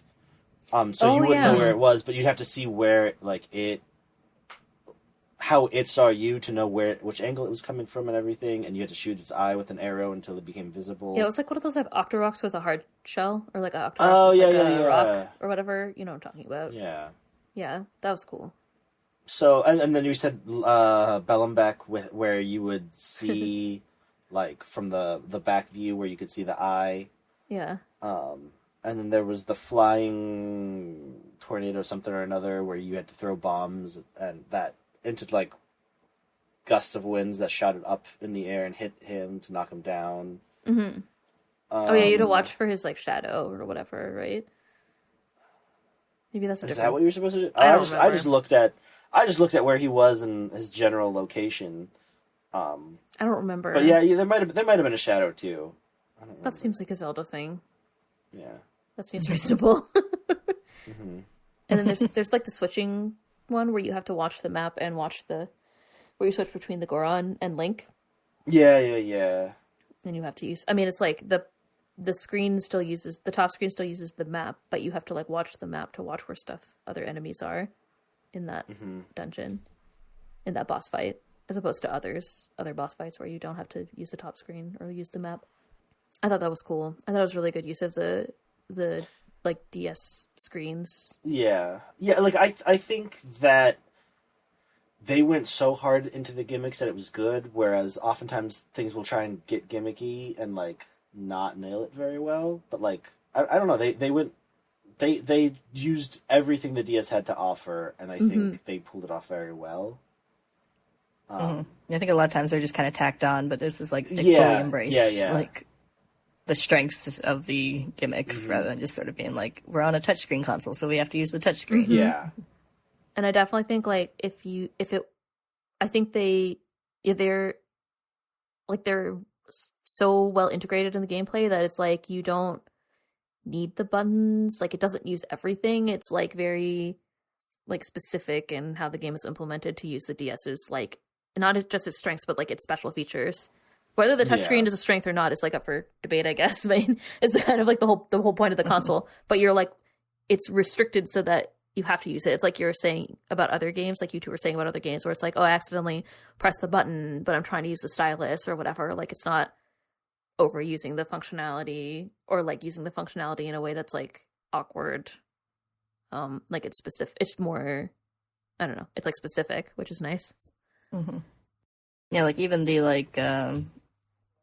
use of the touchscreen on like the Wii U ports of like Twilight Princess and Wind Waker, like being able to switch items on the fly on the touchscreen was really nice. But I also was like torn between. I was like, do I keep the stylus out and have to scramble for it when I touch it, or do I just put my greasy fingers on the screen? Like, or it's like, do I just ignore the gamepad? Do I just ignore the gamepad or not? That's what I did. I would just like pull up the menu 90% of the time.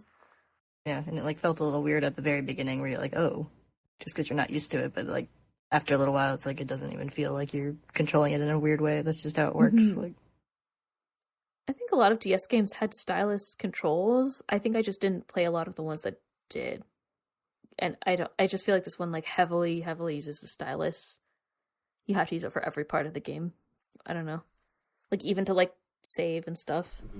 Like I played a lot of Phoenix Wright, which that there wasn't a whole lot to do other than a lot of it is like just clicking through dialogues and like clicking through dialogue, menus, and then like go to this place, like, touch this thing, touch that thing. But it was kind of like a point and click. I think in a lot of ways you would basically click on something.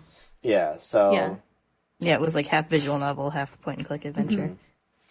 And those were ported from the Game Boy Advance. They were originally Game Boy Advance games. Oh, I just learned that while I was reading about this console because I was reading about because you can play. Crazy. Yeah, it's kind of amazing when you learn that because it's like it really does feel like it was made for right. The touchscreen stuff isn't like extensive, but it works really well, and it's like hard to imagine it like on one screen with no touchscreen controls. Yeah. Yeah, I don't know. I enjoyed playing this style. Eventually, after a while, it's like, yeah, at first I was like, oh, I even have to like break out the stylus just to like choose my save file, but then you just kind of like get used to it, and like it's fun to like drag Link around on the screen and stuff like that. Mm-hmm. And switching between your items is really easy, especially for those times where like you have to for certain like dungeons or fights or whatever. Mm-hmm. The speedruns are... There's not a whole lot in this game that you can do to sort of break it. I'm kind of surprised by that, honestly, because it's still a video game. Like, I don't know. I feel like there's so many like weird things that happen sometimes. You know? I feel like with the movement of the way you move is very, I feel like limiting in a way. You can't really do any of those things that you were saying, like where it's like you like up pause, down pause, up pause, down pause, or whatever, like stuff like that. Like you can't you can't do things like that, or like hold your joystick at a specific angle and then plug in the controller. Any of those like weird things, like you can't do anything like that. There is a few things, but like for the most part, there aren't any things where like you have to be positioned perfectly, or you have to do something on the exact right frame.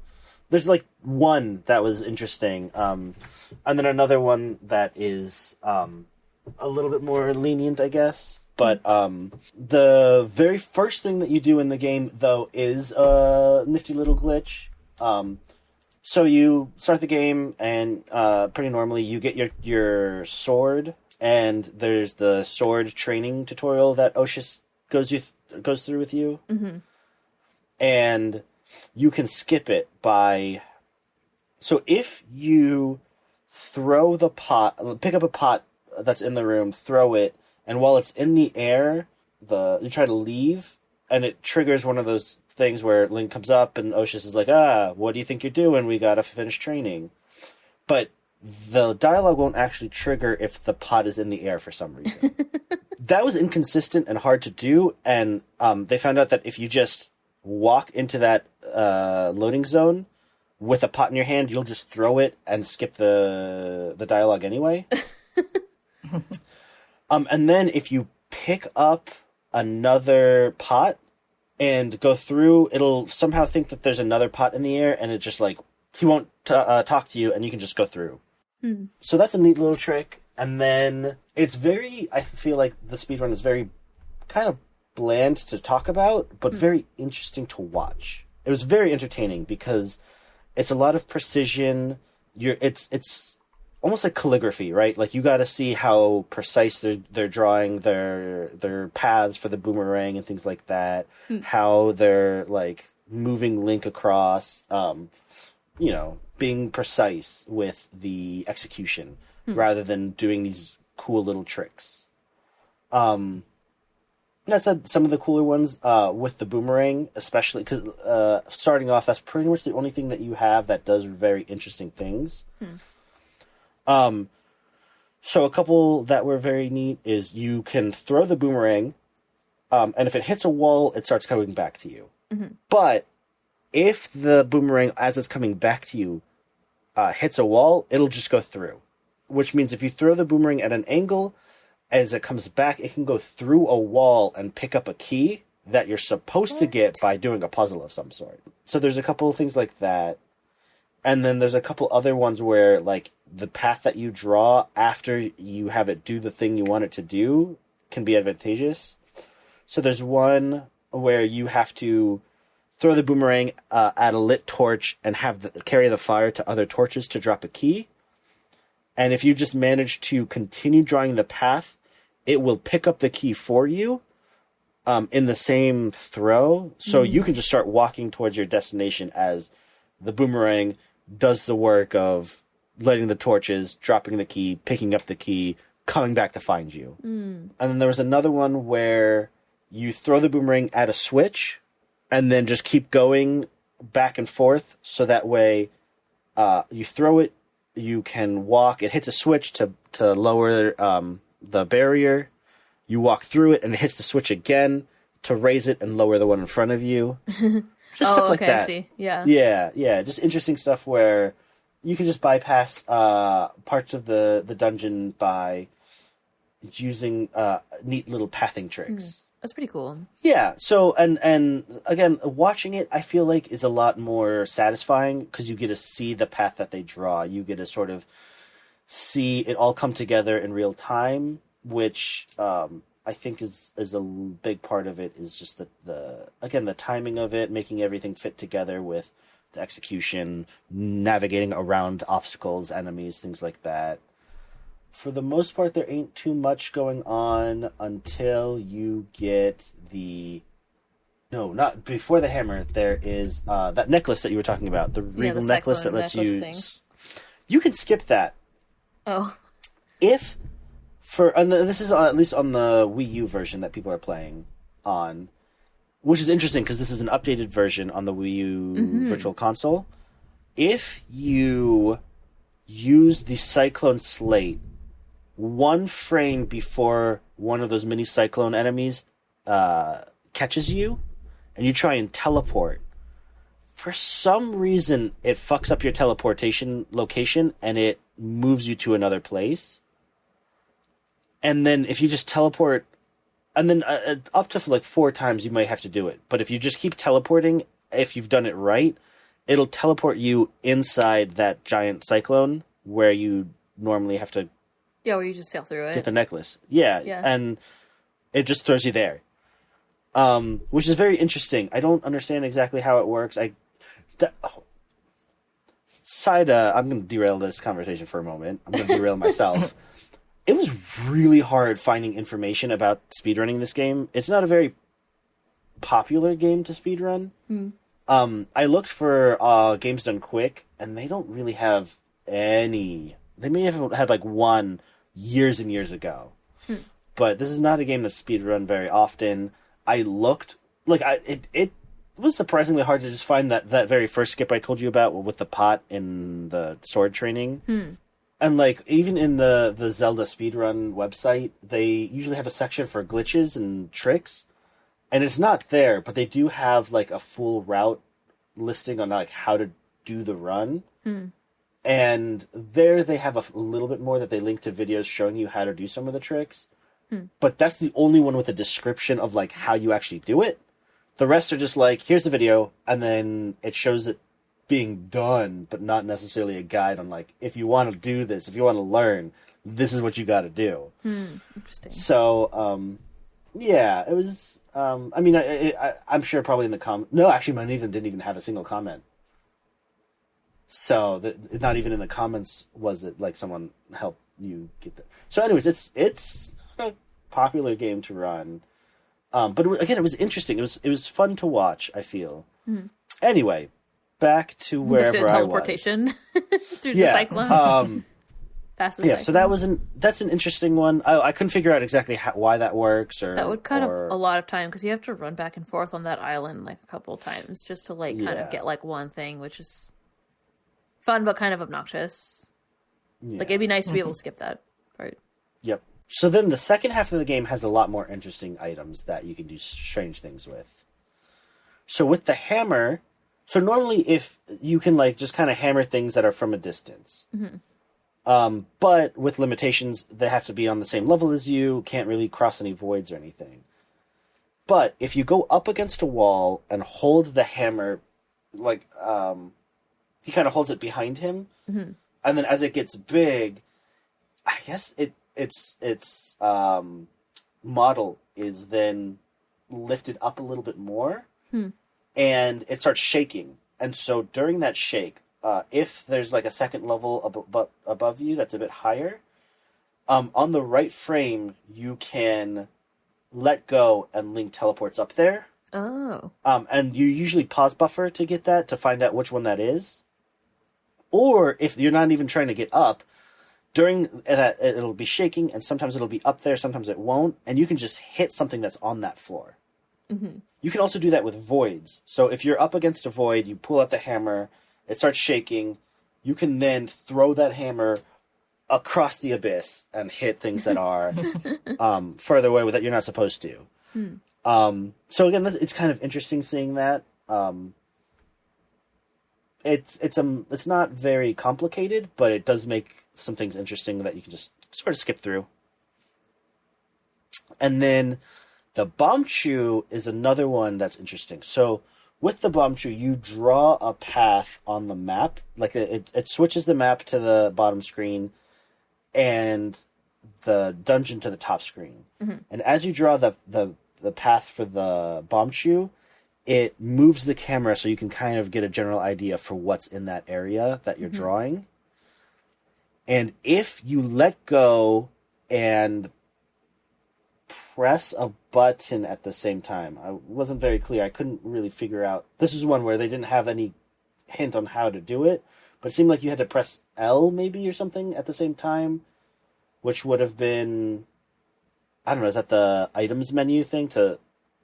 I think it's one of the menus, yeah. Yeah. You press L at the same time, the camera locks in that area, so you can start using items while viewing that. So if there's like a switch over there, you can hit it with a hammer, even though it would be off screen if the camera was focused on Link. Or there's another time they did that and then threw a boomerang to hit two switches. So you can skip a good, a few things here or there by locking the camera that way. Which is, again, another interesting thing. It definitely adds a little more flavor to the speedrun, because I think by that time it was getting a little like, okay, well, it's impressive, but it's kind of the same thing. And now the second half, you're like, oh, now we're seeing some new tricks and cool things going on, you know? So I think, yeah, it added some nice things and was paced kind of interestingly for the just general flow of the speedrun. Yeah. I think that's about it. I mean, other than, some neat little, like, again, tricks to two-cycle bosses, or, you can throw, I think it was the invisible Octorok. You can shoot an arrow and then walk forward for the cutscene to start, and the arrow will then, at the end of the cutscene, hit his eye. A few things like that. But nothing there's no crazy glitches, basically. No, nothing where you have to have, 8 items on the screen at once, and then turn your DS upside down, and then close it, shake it, and then wait 12 hours, and then open it up. That's interesting in and of itself. It's interesting that, it's not a very, speedrun game, considering that it's, somewhat popular, in that there were a lot of sales, at least. Yeah. And then anecdotally, people were like, I liked this one, But yeah, maybe there's just, not an opportunity because of the control set it has or whatever. Yeah. And then I wonder, because it's definitely a good game, but I don't think many people would rate it as, exceptionally high, but just, overall pretty good, I imagine. The ratings that I saw on, for video games, Wikipedia has, a collection of things that are, it's, Metacritic, whatever, Nintendo Life, or all of those, different sort of this huge list, and they were all 9 out of 10. Oh, really? Yeah, but that doesn't mean anything in terms of the longevity. That was the opinion at the release. True. That doesn't really mean that's because speedruns are not like Ocarina of Time was obviously super highly critically rated, but it also has this longevity of people played it over and over and over again. But maybe this game doesn't necessarily have that same vibe. I don't really know. I don't know. It's kind of an interesting question that I don't think there's really a easy way to answer. Why isn't it a speedrun game? I mean, and then in contrast, people speedrun the shit out of Breath of the Wild, but that's because it's an open world game, and you can speedrun it by just going to the castle. But there's very few things that you have to do to quote unquote 100% it. So any percent it. There's very little you have to do to any percent it. So it's speedrun all the time. But I think a good fun speedrun game isn't necessarily a good fun regular game. Yeah. That too, yeah. But sometimes they overlap, but sometimes the most speedrun games aren't that great because they're fun to break. Yeah. If nobody's discovered a weird bug in this game, maybe that's why it's not speedrun, because it's too... You're just playing the game normally. Yeah, you're just playing the game. There's no playing 20 minutes of Ocarina of Time before you switch. Yeah, exactly. The speedrun for this game is what, 3 hours? Around 3 hours? I don't think you told us the time. yet. Yeah, oh yeah, 3 hours. Yeah, it's about 3 hours. And the game itself is probably like 6 hours, so it's just like you just play the game really fast and you can get down to 3 hours, and like you have... Yeah. It is interesting that I'm sure it's fun to do, but it's probably not popular because you don't have to do any like weird breaking the game. Mm-hmm. Yeah. I guess. Maybe if somebody finds a bug, it would become more popular, but... Or like weird mechanics where it's like you move faster backwards or whatever, like etc. Yeah. You know. Yeah, I think you're right. I think it's 3 hours. Probably if they didn't do any of the weird skips and just played it normally, you could probably beat it in like 4 hours. Mm-hmm. So you're really only shaving off 1/4 of the time, maybe something like that. And so you're mostly just playing it normally. Yeah, there's no weird skips to the end scene or whatever, like wrong warps. Yeah, there's a lot of games that have like not been popular or kind of dwindled in popularity for speedrunning until someone found some bizarro glitch, and then it becomes really popular again because like part of people are all trying out the new glitch and seeing what they can do. Right, like part of the challenge is triggering the if glitch. Someone found some crazy thing, I think it would. Yeah, I think it would become more popular. I mean, some games like the older games, you know, you can task it and find out what literally the optimal speedrun is, and people are like, you know, 10 frames short of that. Mm-hmm. And like, really there's nowhere to go other than once you cut those 10 frames, and like, are you really going to play, you know, 45 minutes just to try and save 3 frames? Mm-hmm. You know, so that's another part, is that, you know, if there isn't a whole lot to cut short, you're kind of running at the limit. Mm-hmm. Yeah, like the only limit is just like the player's like skill, but to the difference of like several frames or like a second, it becomes like... Or sometimes those the difference is RNG. So like you're really up into, you know, 3 or 4 moments of RNG, and do you have the luck to get you going and then not fuck it up during the runs? You have good luck. Mm-hmm. You know. Yeah, but probably some people like that chance too. But then, like, this game doesn't really have I think any to a degree. So. I think it definitely needs a balance, you know? Yeah. Like, Wind Waker, people were talking about how, like, there are some parts where there's good or bad RNG and, like, common route killers. Some of it are about halfway in the run. But there's a lot that you can save elsewhere to sort of make up for it by being efficient. Whereas, like, this game, there isn't a whole lot. So if you're stuck in the RNG... That's really one of the bigger sort of indicators of how good the run is going to be, you know? So, I don't know. It's kind of interesting. We don't normally have a speedrun section where there's, like, very little. There were a couple games, right? But most of them were like, and then you do this one crazy trick that... Like, right. Yeah. Ganondorf say this one crazy trick that make you finish this game faster or whatever. Yeah. Yeah, I feel like, was it a Link's Awakening and Oracle of Seasons, I think, were both kind of...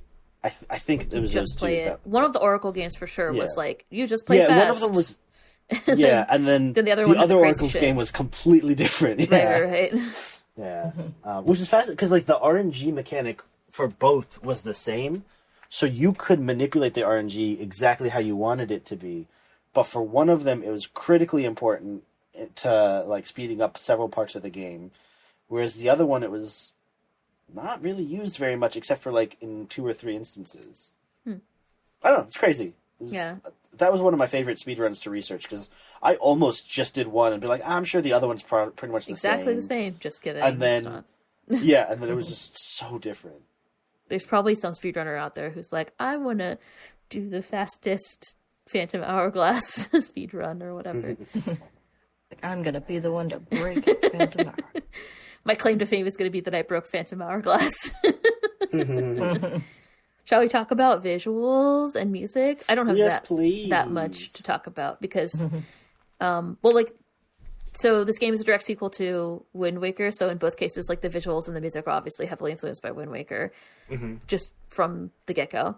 But in terms of like the things that I normally look at, like packaging, there wasn't any special packaging for Phantom Hourglass, but it was coupled with the special edition Nintendo DS at the time. So there was that, like a Zelda edition that had a little Triforce on it. So there was that.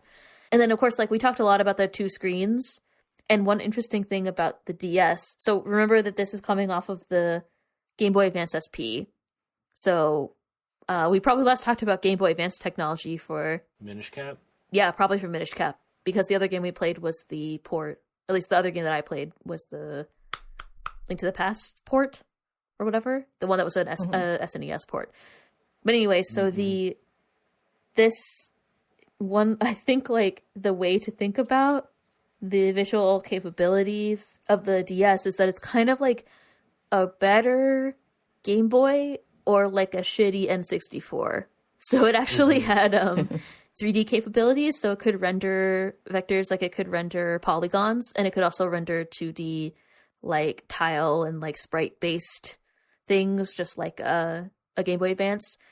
And that's not just because it's backwards compatible, because apparently the backwards compatible part was like completely separated in the architecture. So that's why when you turn it on and you want to play a Game Boy Advance game, you have to turn the console off to like switch back. Like you can't go back to the home menu to the little like operating system that loads, which is also like an enhancement actually. It has like a little operating system that has a little clock, and you put your name and your birthday and stuff in. So it had that as well, which is I guess an evolution over like the Game Boy Advance. But if you run a Game Boy Advance game, it like loads a whole separate operating system and like separate sound system and stuff. So it's kind of interesting.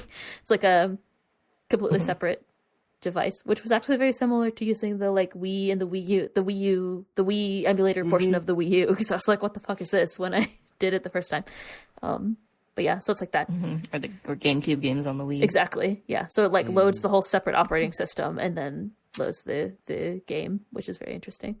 One feature we didn't talk about because it's not used in the game is that the Nintendo DS had a real-time clock. So it also enabled things like Animal Crossing and whatever, and it also enables you to keep track of your birthday and all this other crap. So like it had other things that it, and a little clock on the operating system when you open it up and stuff like that. And it keeps track of the date and things. So I guess that's cute. I don't know. It's kind of like an advanced Palm Pilot from, because it has the stylus and stuff too. But yeah, so the two screens are interesting. And you can have 3D, so you can have polygons, a mix of polygons and like whatever bitmap, like tile and sprite based things. So it's kind of looking at the game, and I was trying to figure out how they like rendered it and stuff, and like I don't really know how they actually did this. I suspect that like Link is polygon based, and then like the other enemies and stuff are actually using like sprites and like tiles and whatever, but it's hard to tell exactly how it's composed. They're actually like if you read the article that I link, if you're really interested in this kind of thing, again, like Rodrigo Capetti's blog that I always read for these explained how there are actually different like modes where it's like there were set kind of like setups for for like what layers there would be. So like it would be like 3 layers of bitmaps and then 1 layer of like vector stuff on top, or 2 layers of this type of bitmap or whatever. So there actually were kind of like set modes. So anyway, I wasn't able to determine just by looking at it what they're doing, but that's kind of what I think it is. I think that it's like Link is being rendered in 3D, and then other stuff is being rendered using like 2D somehow, which is very interesting. Because like I don't know how they do things like the back of what is he, Linum or Bell wait. Bellbeck? Well, Bellbeck, yeah, whichever. Your choice. But like his back is like, I think it's made out of, it looks like it's made out of like multiple sprites, and then like but then they show like it shows like Link running around in 3D also, like around him when the time is frozen. So like I'm not sure. It's just very interesting how they like were able to make all of that happen considering the capabilities that it has. Oh, and also the resolution is tiny. So the resolution of the N64 was standard, like whatever it is, 480. I think it was 320 by 4. It might have been smaller. Wait, did I make a note? I don't think so. Maybe 320p or something. Like very, very small. And then the DS resolution is slightly smaller than that. It's about 80% of the N64. But then like the screen size is teeny tiny. So like that resolution difference is not going to be something that people like actively perceive. In Rodrigo Capetti's blog, there's actually an interesting comparison because there was a N64 port of Super Mario, the Super Mario 64. I don't know if it's like a port or a redone version or whatever, but there's a Super Mario 64 for for Nintendo DS, and you can actually like compare the levels, and you can see how much like nicer, for lack of a better word, the N64 graphics are, even though it's like a much older technology. But I don't know, it's a bigger console, so you have more space for more stuff. Yeah, so in terms of visuals, that's like kind of what you get. There's some vector based drawing, but like I think like Phoenix Wright, like you said, is a port from like Game Boy Advance. So there's a lot of games that are just like they're using like similar technology to Game Boy Advance, where they're just like tile and sprite and bitmap based things and not vector based. But it is interesting the DS had that capability, so that's cool. The bottom screen is a touch screen. We talked about how it's used a lot in this game. It's also I don't know if it matters, maybe a little bit for accuracy, but like the bottom screen is a pressure based touchscreen, not like a capacitive touchscreen like a smartphone where so there's two types of, I don't know, there's probably more than two types, but there's two like main types of touchscreens. There's pressure based, where it's like using an actual pressure sensor behind the screen, or what's called capacitive touch, which uses like an electric or like a grid that responds to the like your finger like electric whatever charge on your finger or whatever other device, whatever thing touching the screen. It relies on that to sort of like track a position on the screen. So in this case, it's like using pressure. So you can kind of see like on the edges of the screen, the pressure's not tracked and stuff like that. Like if you're trying to draw like your bomb chew like right on the edge, then it wouldn't be tracked. But anyway, it's kind of interesting. It's just a random side note if you're interested in this technology, which I am always interested in. Yeah, so anyway, in terms of the visuals, so the top screen is used to display the map most of the time. And then you can move it down below and you can mark it, which we talked about. And your marks are retained, which is really cool. So like I made marks in the Ocean Temple map, and then like they're there the next time you go back, which is cool. Mm-hmm. We talked about all that. One thing we haven't talked about yet is like the paper cut illustrations, which are really great. Oh yeah. Stylistically, they're really great. So there are these, and someone's actually credited specifically for that in the credits, which is really great. Yeah, I wasn't expecting that because I think sometimes graphics, they're all just like lumped together or whatever, but the paper cut ones have a specific credit, which is cool. And so we're talking about the very beginning of the game. There's like Nico, that's the name of the guy. Nico. From Tetra's crew is telling the story from Wind Waker, the backstory from Wind Waker, using paper cut illustrations. And then at the end, in the end credits, you also see the paper cut illustrations that kind of like summarize what happened in the game, which are all really cute and really fun. Yeah. And Oshus is using them to tell his backstory, which was another funny moment in the cutscenes. Right. So those are really cool. Like it transitions to that style, and then it pulls back to show that he's actually physically. Yeah. That's how it went with Nico's scene too, because it's like the same joke, I guess, like the same little, I don't know, visual joke, but it's cute. Yeah. He's just funnier with Oshus since he's like, a serious, like mystical figure compared to Nico. I expect Nico to tell his story, and then also Link is like sleeping during his story, which is hilarious. But you don't expect Oshus you expect to have like a full like flashback, but it's like paper cut flashback, which is cute. Yeah, I mean, and there's nothing like special about those. I mean, they're just like bitmap. They're just like really adorable, which is great. And I think it also kind of like adds to the overall like playful nature of the game, and it's kind of playing off of like some of the themes from Wind Waker, like the visual themes, in the sense that there's like a lot of like these like little patterns that are repeating in the paper, the like quote unquote paper, in the paper cuts, and like abstract geometric shapes and stuff like that. So it is also playing on some of those like visual themes. And yeah, I mean the style is essentially like Wind Waker, like it's cell shaded. We have like this like similar, I think like the ocean and the islands look similar, although when you get to the islands there's like a fixed perspective, which is different. So this game has a mix of 2D and 3D perspective, or like not 2D, but that like fixed perspective 3D or whatever we want to call it. Like in sort of an isometric yeah like the new, one game we already talked about that had it was like the Switch port of Link's Awakening has that style. I think this might be one of the first games that has it, because like the other handheld, like Minish Cap didn't really have it. Minish Cap is also still kind of like spritey looking. I don't remember if it had the same kind of, some of the parts of the game had that like forced perspective where there's stuff moving in front of you, or like in front between you, the viewer, and Link. So like Link is obscured for part of it. But yeah, I think this might be one of the first sort of like 2D, 3D mixed force perspective games that we've had so far in the series.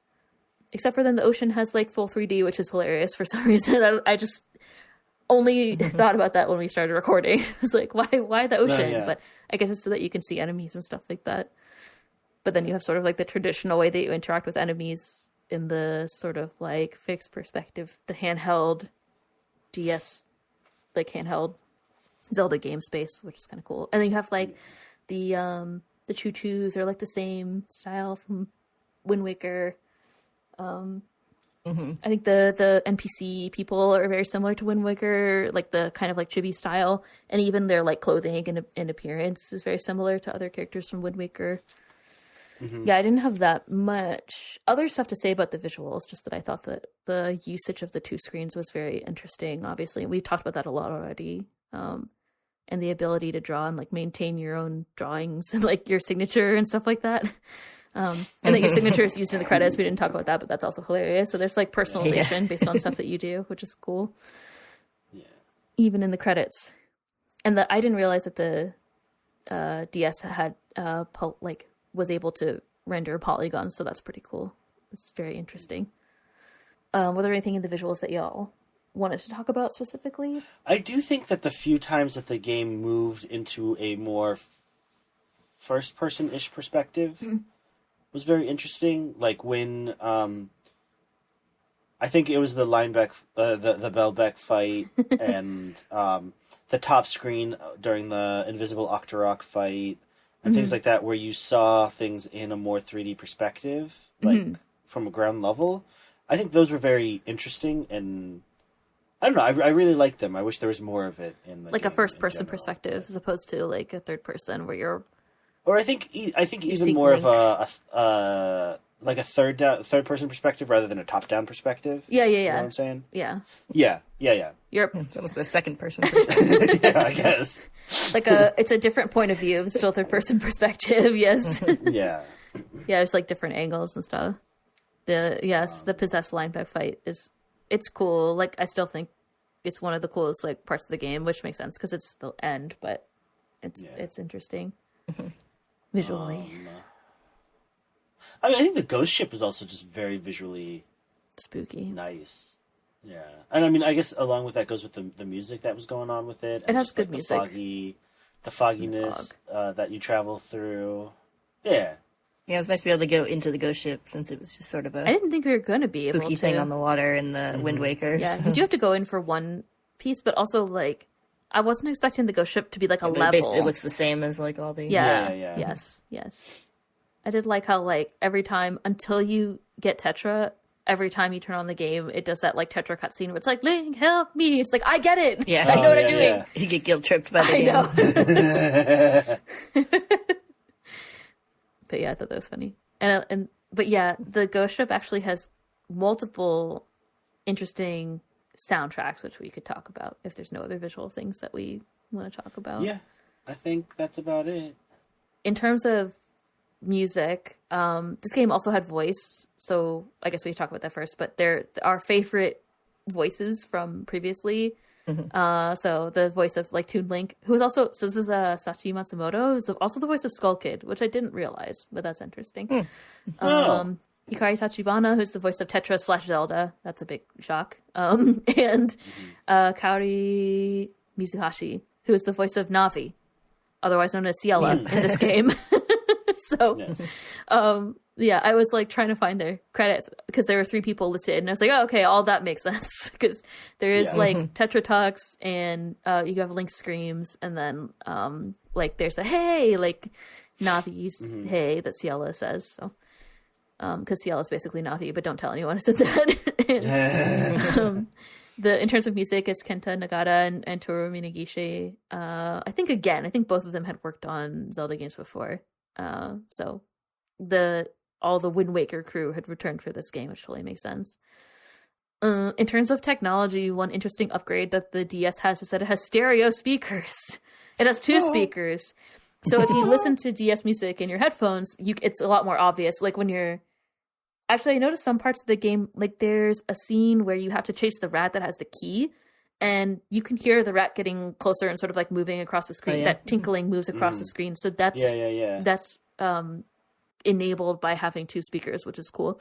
But yeah, if you listen to DS music in your headphones, you can hear that a lot of it has substantial like stereo mixing, which is cool. I don't think most of it would impact this game very much, but it is interesting. So there's stereo speaker now, which is great.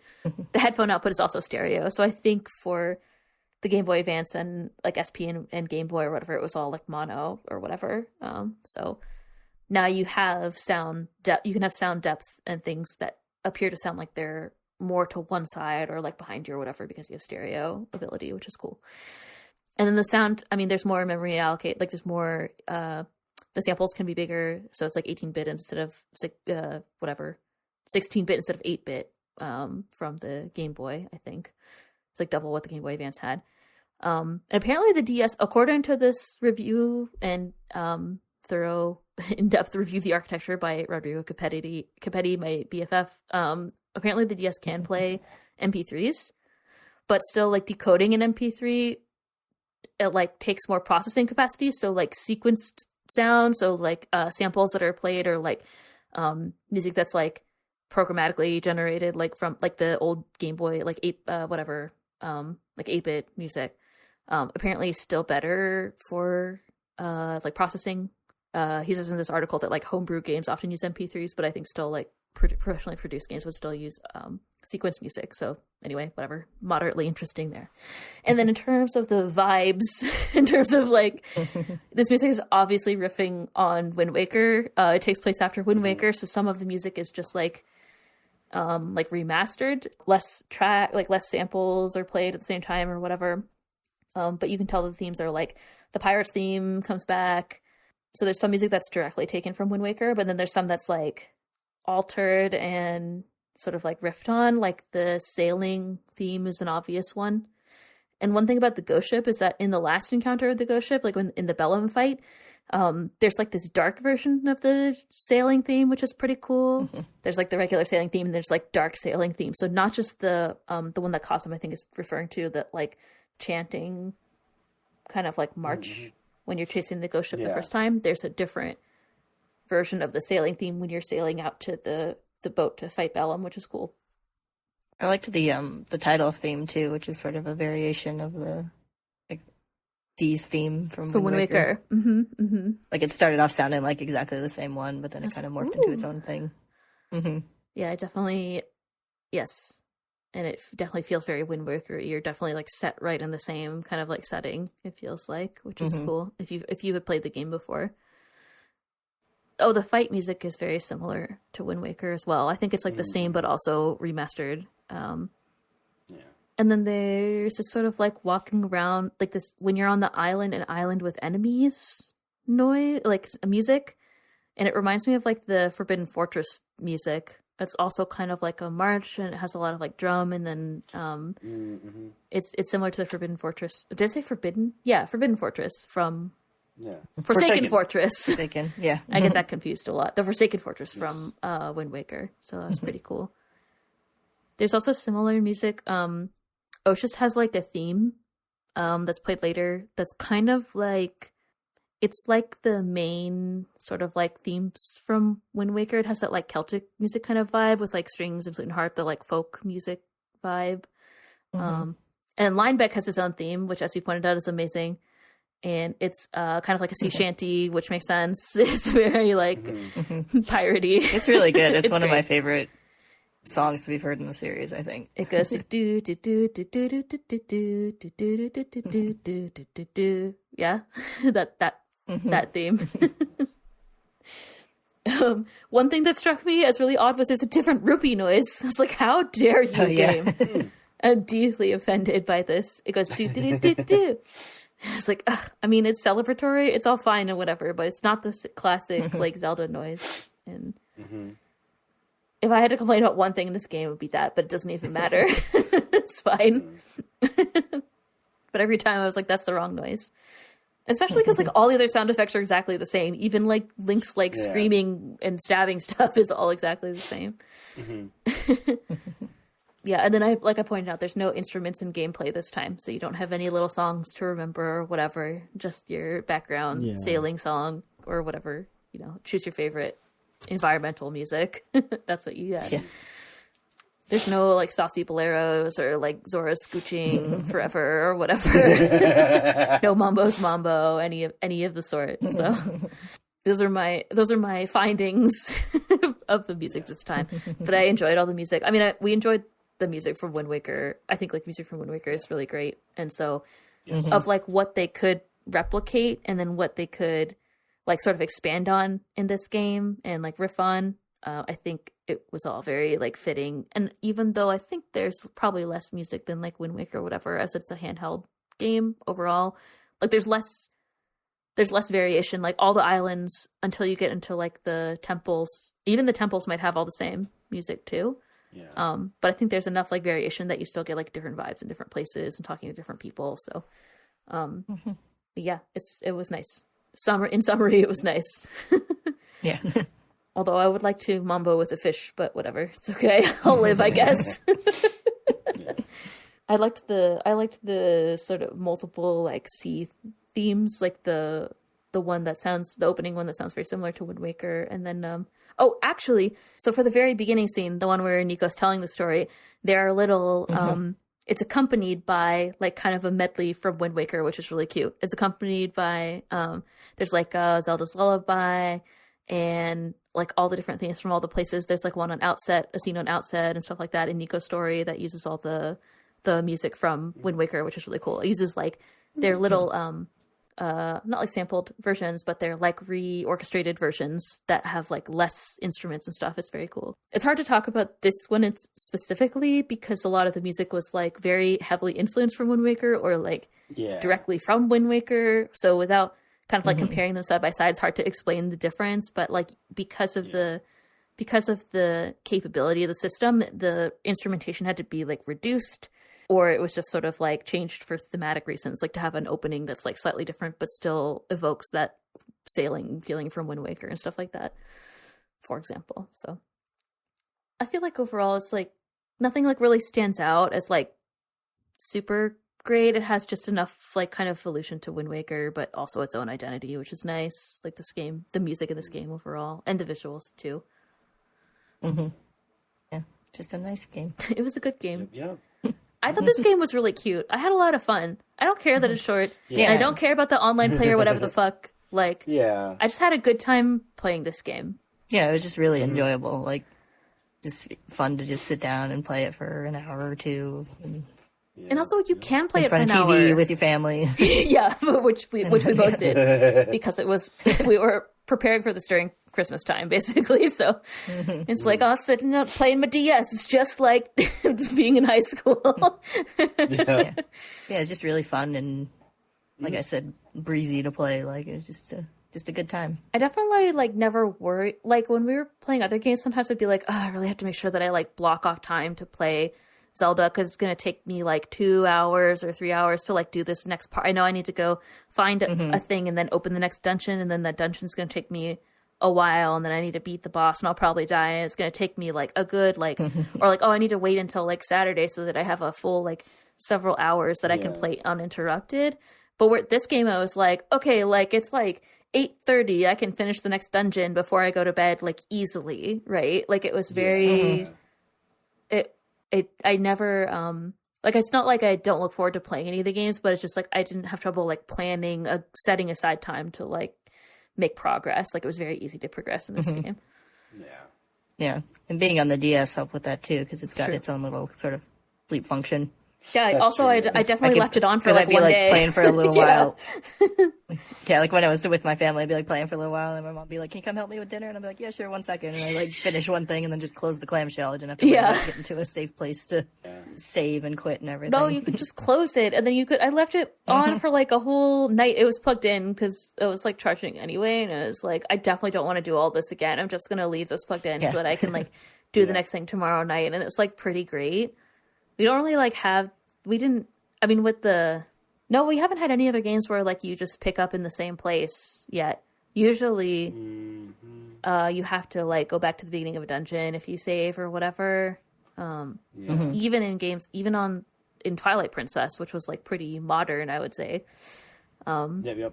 You still have to start at the beginning of the dungeon unless you have like Uku or whatever. But even then, it's like, I would say like hit and miss. I struggled using Uku. I think the little like the Majora's Mask remake had like those little pedestals in the dungeons you could save at, but I think they were similar to Uku, where it wasn't really like you just save and put it down kind of thing. It's still designated places in the dungeon as opposed to like, I mean, modern games like with Breath of the Wild, you can literally save probably anywhere. I don't think I've never tried to save like in a shrine, but any other part of the map you can just save, and then when you turn it on, it's like exactly the same place where you left off. So like, but that's definitely a more. Any of the Divine Beasts though, they might be because I mean those are the only like dungeons in the game. Yeah, I think they're dungeons. They're not nearly as long as old. The dungeons though either. No, and I think if you trigger stuff, like I bet if you set it up, it probably saves the state that it was in.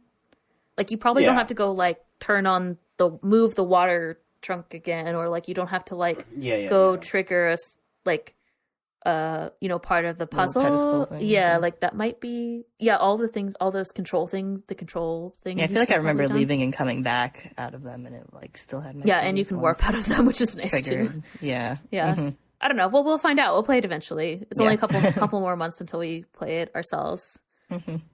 We're probably playing it right now because it's March. Mid to late 2000s, so we're getting there. As far as that game probably came out in 2015 or something, so we're still 10 years away in game time. Okay, so we're definitely 10 years away because this game came out in 2017. 10 years or 2007. So in terms of our 10 years to go. Yeah, in terms of our Zelda game timeline, we're 10 years away from Breath of the Wild. In terms of our actual real world timeline, we're like 2 months away from Breath of the Wild or whatever when this comes out.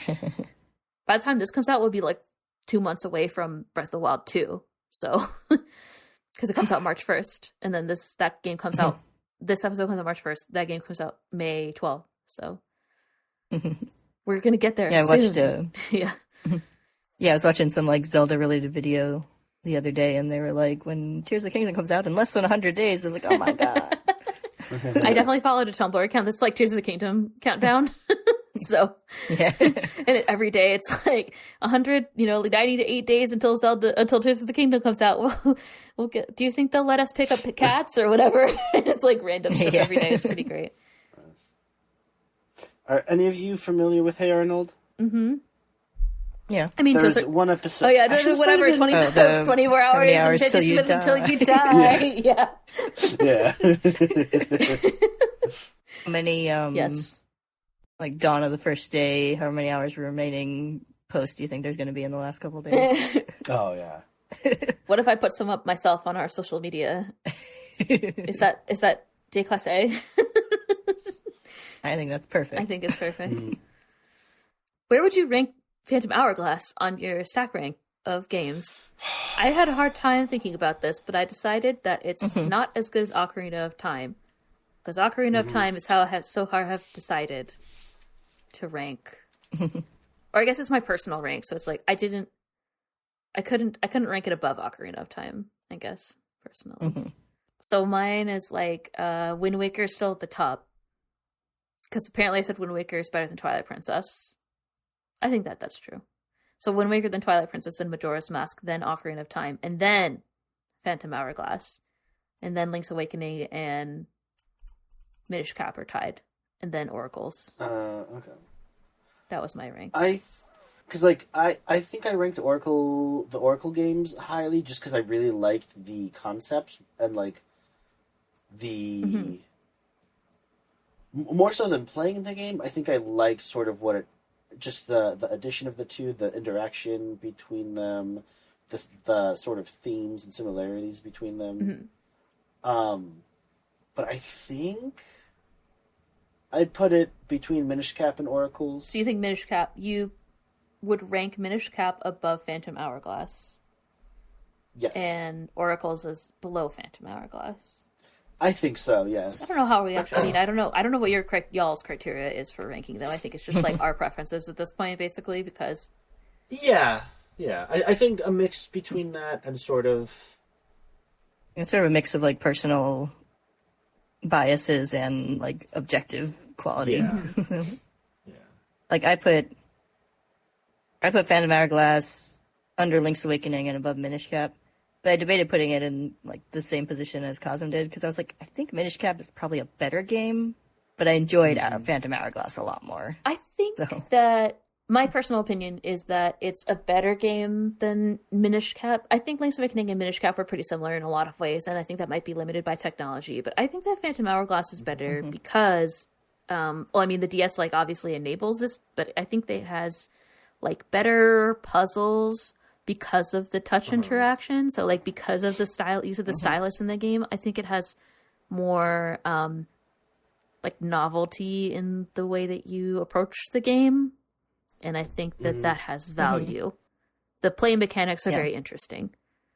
The play mechanics in like Minish Cap and Link's Awakening, the oracles, I mean, like they're limited by technology, but they're still like you press B to button to sword, and then you know, you have like puzzles to solve, but they're similar because you interact with the game in a similar way. Like they were probably like sort of predictable. Well, Minish Cap, at least you shrink, so it has a similar like gimmick kind of mechanic. But Link's Awakening, Oracle, Seasons, and like Link to the Past and stuff, they have similar sort of like puzzles because there's similar interactivity with what you can do. You basically have like a sword. You have things that are close, and then you have like projectile weapons. So, and like bombs. And I've kept like Link's Awakening like fairly high because it's just like I'm just cute. so fond of the weirdness of that game. Yeah, I think Phantom Hourglass is similar in that way too. It's charming. Like the story is I also funny. played the remake of Link's Awakening, which has less of the like restraints of like minimal buttons and stuff that the original version has. But it has the same dialogue. Yeah, there's just such a charming weirdness and also like charming darkness to it. But not as dark as Majora's Mask. No. It has existential crisis, but kind of in a like haha kind of way because like Because you're like, wait, what? 2 minutes ago I was mamboing with a fish. Yeah, exactly. I think Phantom Hourglass has like the same charm, but none of. Well, I mean, at the end, it's like, you're in. By the way, you're in like a alternate reality. So like, it's not revealed until the end. Like, there's not like this weird like buildup of it. There's just a weird reveal at the end, which is. It's also weird, not confirmed that everyone's fake. It's just a possible explanation. There is no like explanation for any of that part of the game. It's fine. But I think the implication is that like that's a whole nother world with real people just could be they could adjacent, kind of like Termina, I guess. I don't know. I guess like I don't really know. I guess Termina could be fake too. There's not really any confirmation on that either. I mean, I think there's probably fan theories that are like, and then Link died, and like it's Termina is his like way of coping with his death or whatever. You know, there's all those like crazy like theories. Oh yeah, there's all sorts of like. Majora's Mask is Link going through the 7 stages of grief or whatever. Yeah, exactly. Exactly. So, whereas the Link's Awakening is definitely a dream. That's canonical. Yeah. So, but I don't know. I just feel like I have a hard time ranking this game, even though it's a very sophisticated game.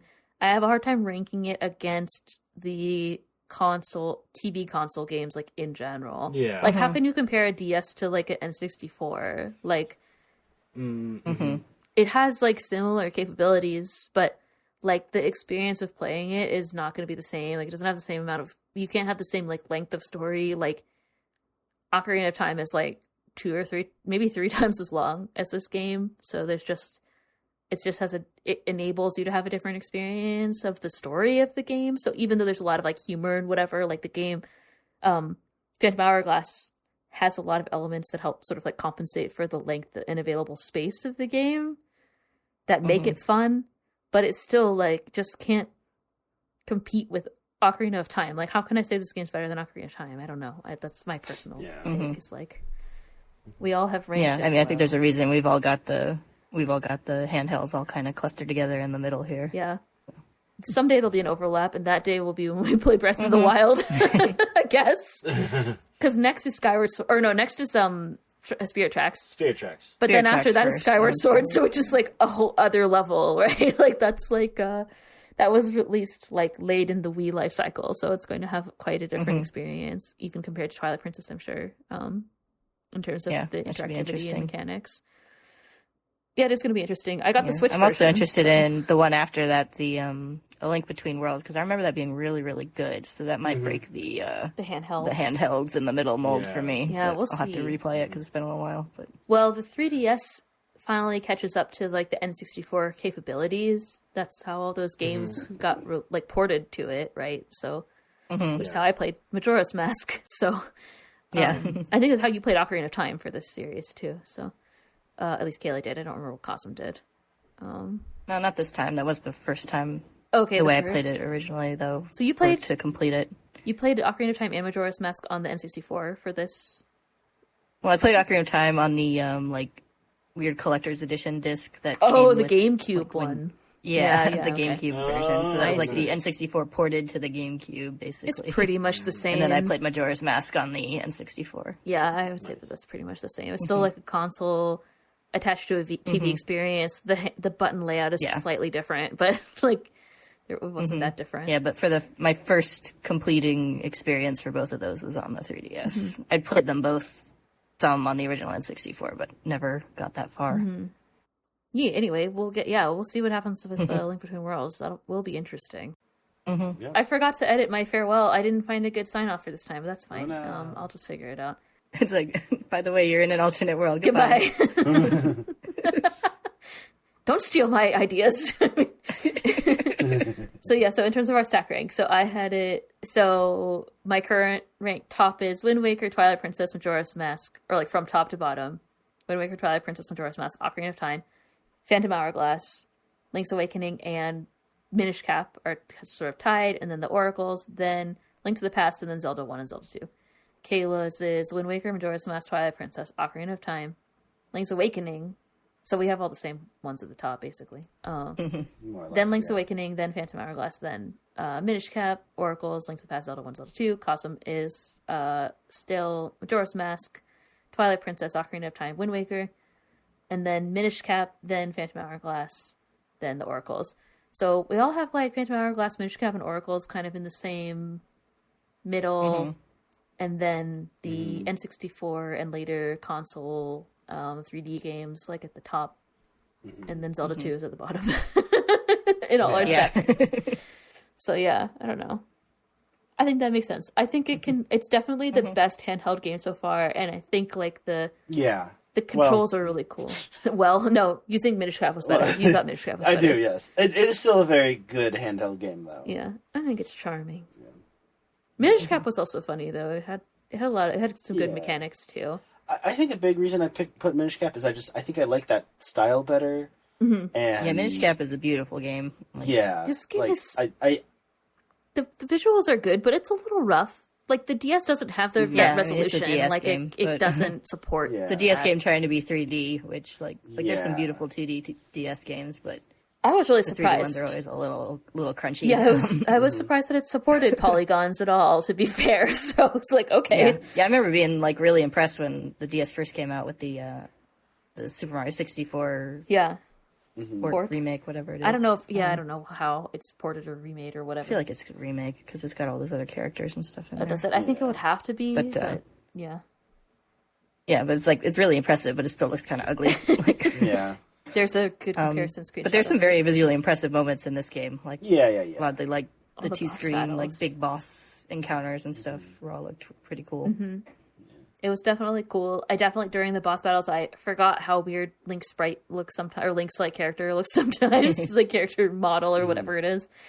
But yeah, and then like the cuts, like we talked about, all those cutscenes are really funny. I think that really compensates for some of the weird visual like they're definitely like pushing the technology to the max. It just like doesn't really support like a real like 3D game very well, I guess. But the DS was a good console, it turns out. So, and extremely popular for Brain Age. Yeah. And Nintendogs. Yeah, there's some great games on DS. Not Every necessarily Pokemon. Brain Age and Nintendogs, but I don't know, the numbers disagree with that because they were super popular. And all the Pokemons. Some of my favorite Pokemon games. I love Black and White and Heart Gold and Soul Silver. Well, good. Okay. Well, yeah. Yes. That's the end of talking about Phantom Hourglass. Brain, wait till next week. Huh? Oh, yeah, I know. What the I hell? said train, wait till next time. I know. Yeah, next time, next episode comes out April 1st. I had to count. Like an idiot. April 1st. For real, or is it a joke? Yes, it actually comes out April 1st. It's not a joke. This isn't a drill. And we'll be talking about Spirit Tracks. The next train. Trapped on a train. I was reading the description right before we started, and I was like, Link wants to be an engineer? Oh, well, whatever. We'll see. If it's as fun as Phantom Hourglass, then I'm definitely looking forward to it. After, I was like, not that I wasn't looking forward to Phantom Hourglass, I just had like way more fun than I expected playing Phantom Hourglass. So if it's anything like that, then I'm sure it will be fun, and I'm sure it will be like a chill, fun DS game, and it will be nice. Yeah. I hope it's like I remember it being better than it had any right to be for a game where Link is on a train. So.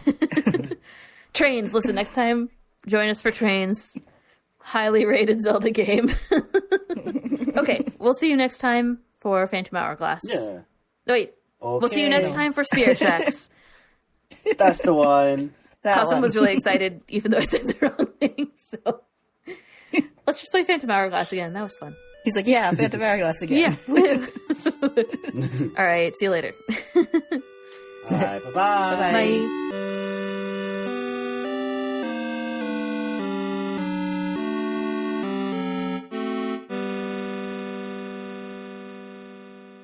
Like in Zelda or in like, no, biblical. Yeah, biblical. Jonah is thrown Jonah, overboard and yeah. swallowed by a huge fish or whale. Unclear. Yeah. I guess. Oh, this is from Prey.com. This is official. Listen. Official? Don't make me put you on the they paid big spreadsheet. bucks for that domain. They probably did. Oh, Kayla's was professionals. I was like, Kayla already made a fish pun.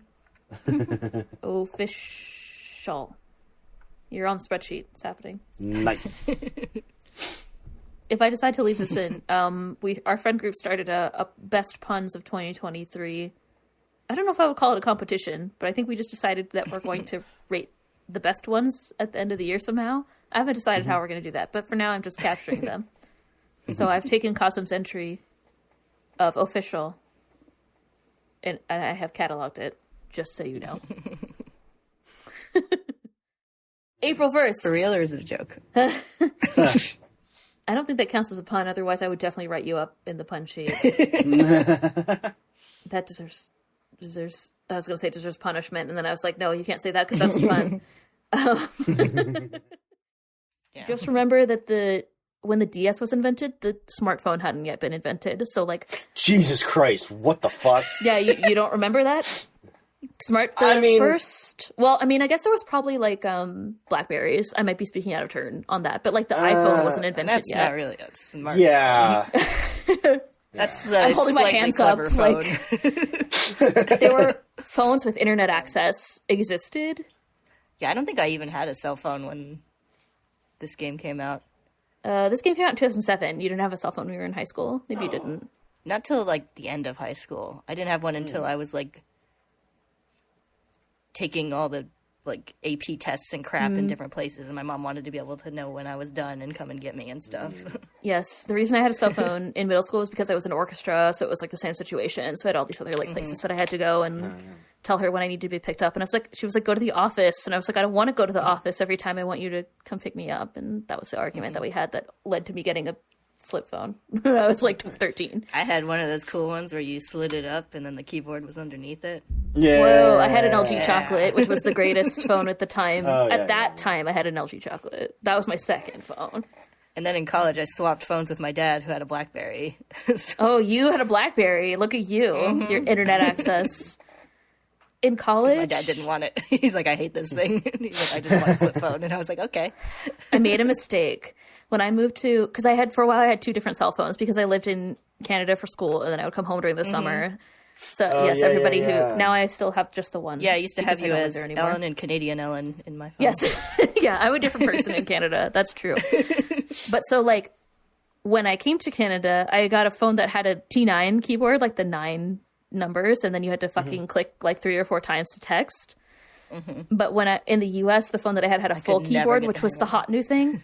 Yeah. Well, the full keyboard was the greatest invention to mankind before the smartphone, probably. So when people would text me, that was the revelation in the US, when I had the BlackBerry. I was like, I can type. And then I had to, by the time I eventually got an iPhone in Canada, probably like toward the end of university, but like before that, some of the T9 keys were like worn down to the point where I could like barely click them anymore and stuff because we texted so much in the early 2000s. But anyway, whatever. This has been old people technology corner. Yes. But the point that I'm trying to say is the hang of texting with the keyboard, with the number pad. I just could not. It's obnoxious. I'd managed to type like 2 letters, and then it would like stall out, and I couldn't figure out how to go back and fix what I typed. And I was like, screw this, I'm tired of it. Like, I'm going to get on AIM and message them. Yeah, I'll just call you. Yeah. This is why there was like so many just like people texting 1 letter for words, because nobody got time to text full words, because it was before autocorrect. It was just like, see you later, and it was like C and then U and then L8R or whatever. And like single word messages. Anyway, it was great. So listen, this console came out before Wi-Fi was like ubiquitous, is what I'm trying to say. There's not that many left. We're in episode 10. This is the 10th episode of the series. I don't remember how many there are. I think there's like 15 or 16. Yeah. I should have pulled up my... Hold on. Let's see, I have it here. 17. 17. Oh yeah, because we have spin-offs. There's 15 mainline individual like single player focused games, and then we have an episode for, so we're 3/4 of the way through the mainline single player story games, and then we have an episode for and one of those is Tears of the Kingdom, which isn't actually out yet, so. It will be though eventually. And then we have an episode for, we're gonna cover Four Swords, like all the multiplayer in like one discussion somehow. I don't know how we're gonna do that. I haven't thought about that, but whatever. And then We'll figure it out. Then we have an episode for spin-offs, and I can't remember what's in the list of spin-offs, but definitely I at least have Link's crossbow training, Hyrule Warriors. Tingles like Ruby, whatever. The Tingles games. Although I don't thought about have importing any. the first Tingle game because the first one was translated and released in the UK, but not in the US. So I'm sure you can buy them on eBay.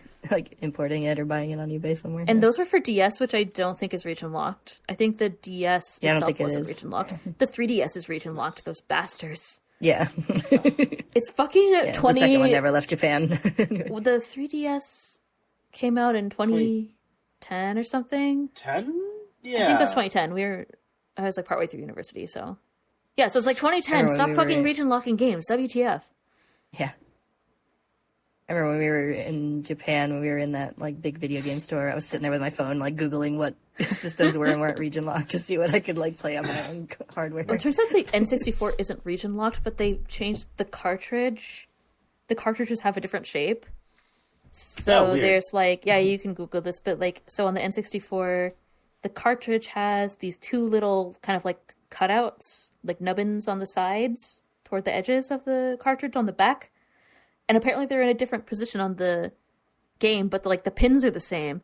So if you want to like unregion lock your N64, all you got to do is like clip off a little bit of plastic inside the cartridge, the part that inside the slot, the part that holds the cartridge in the slot.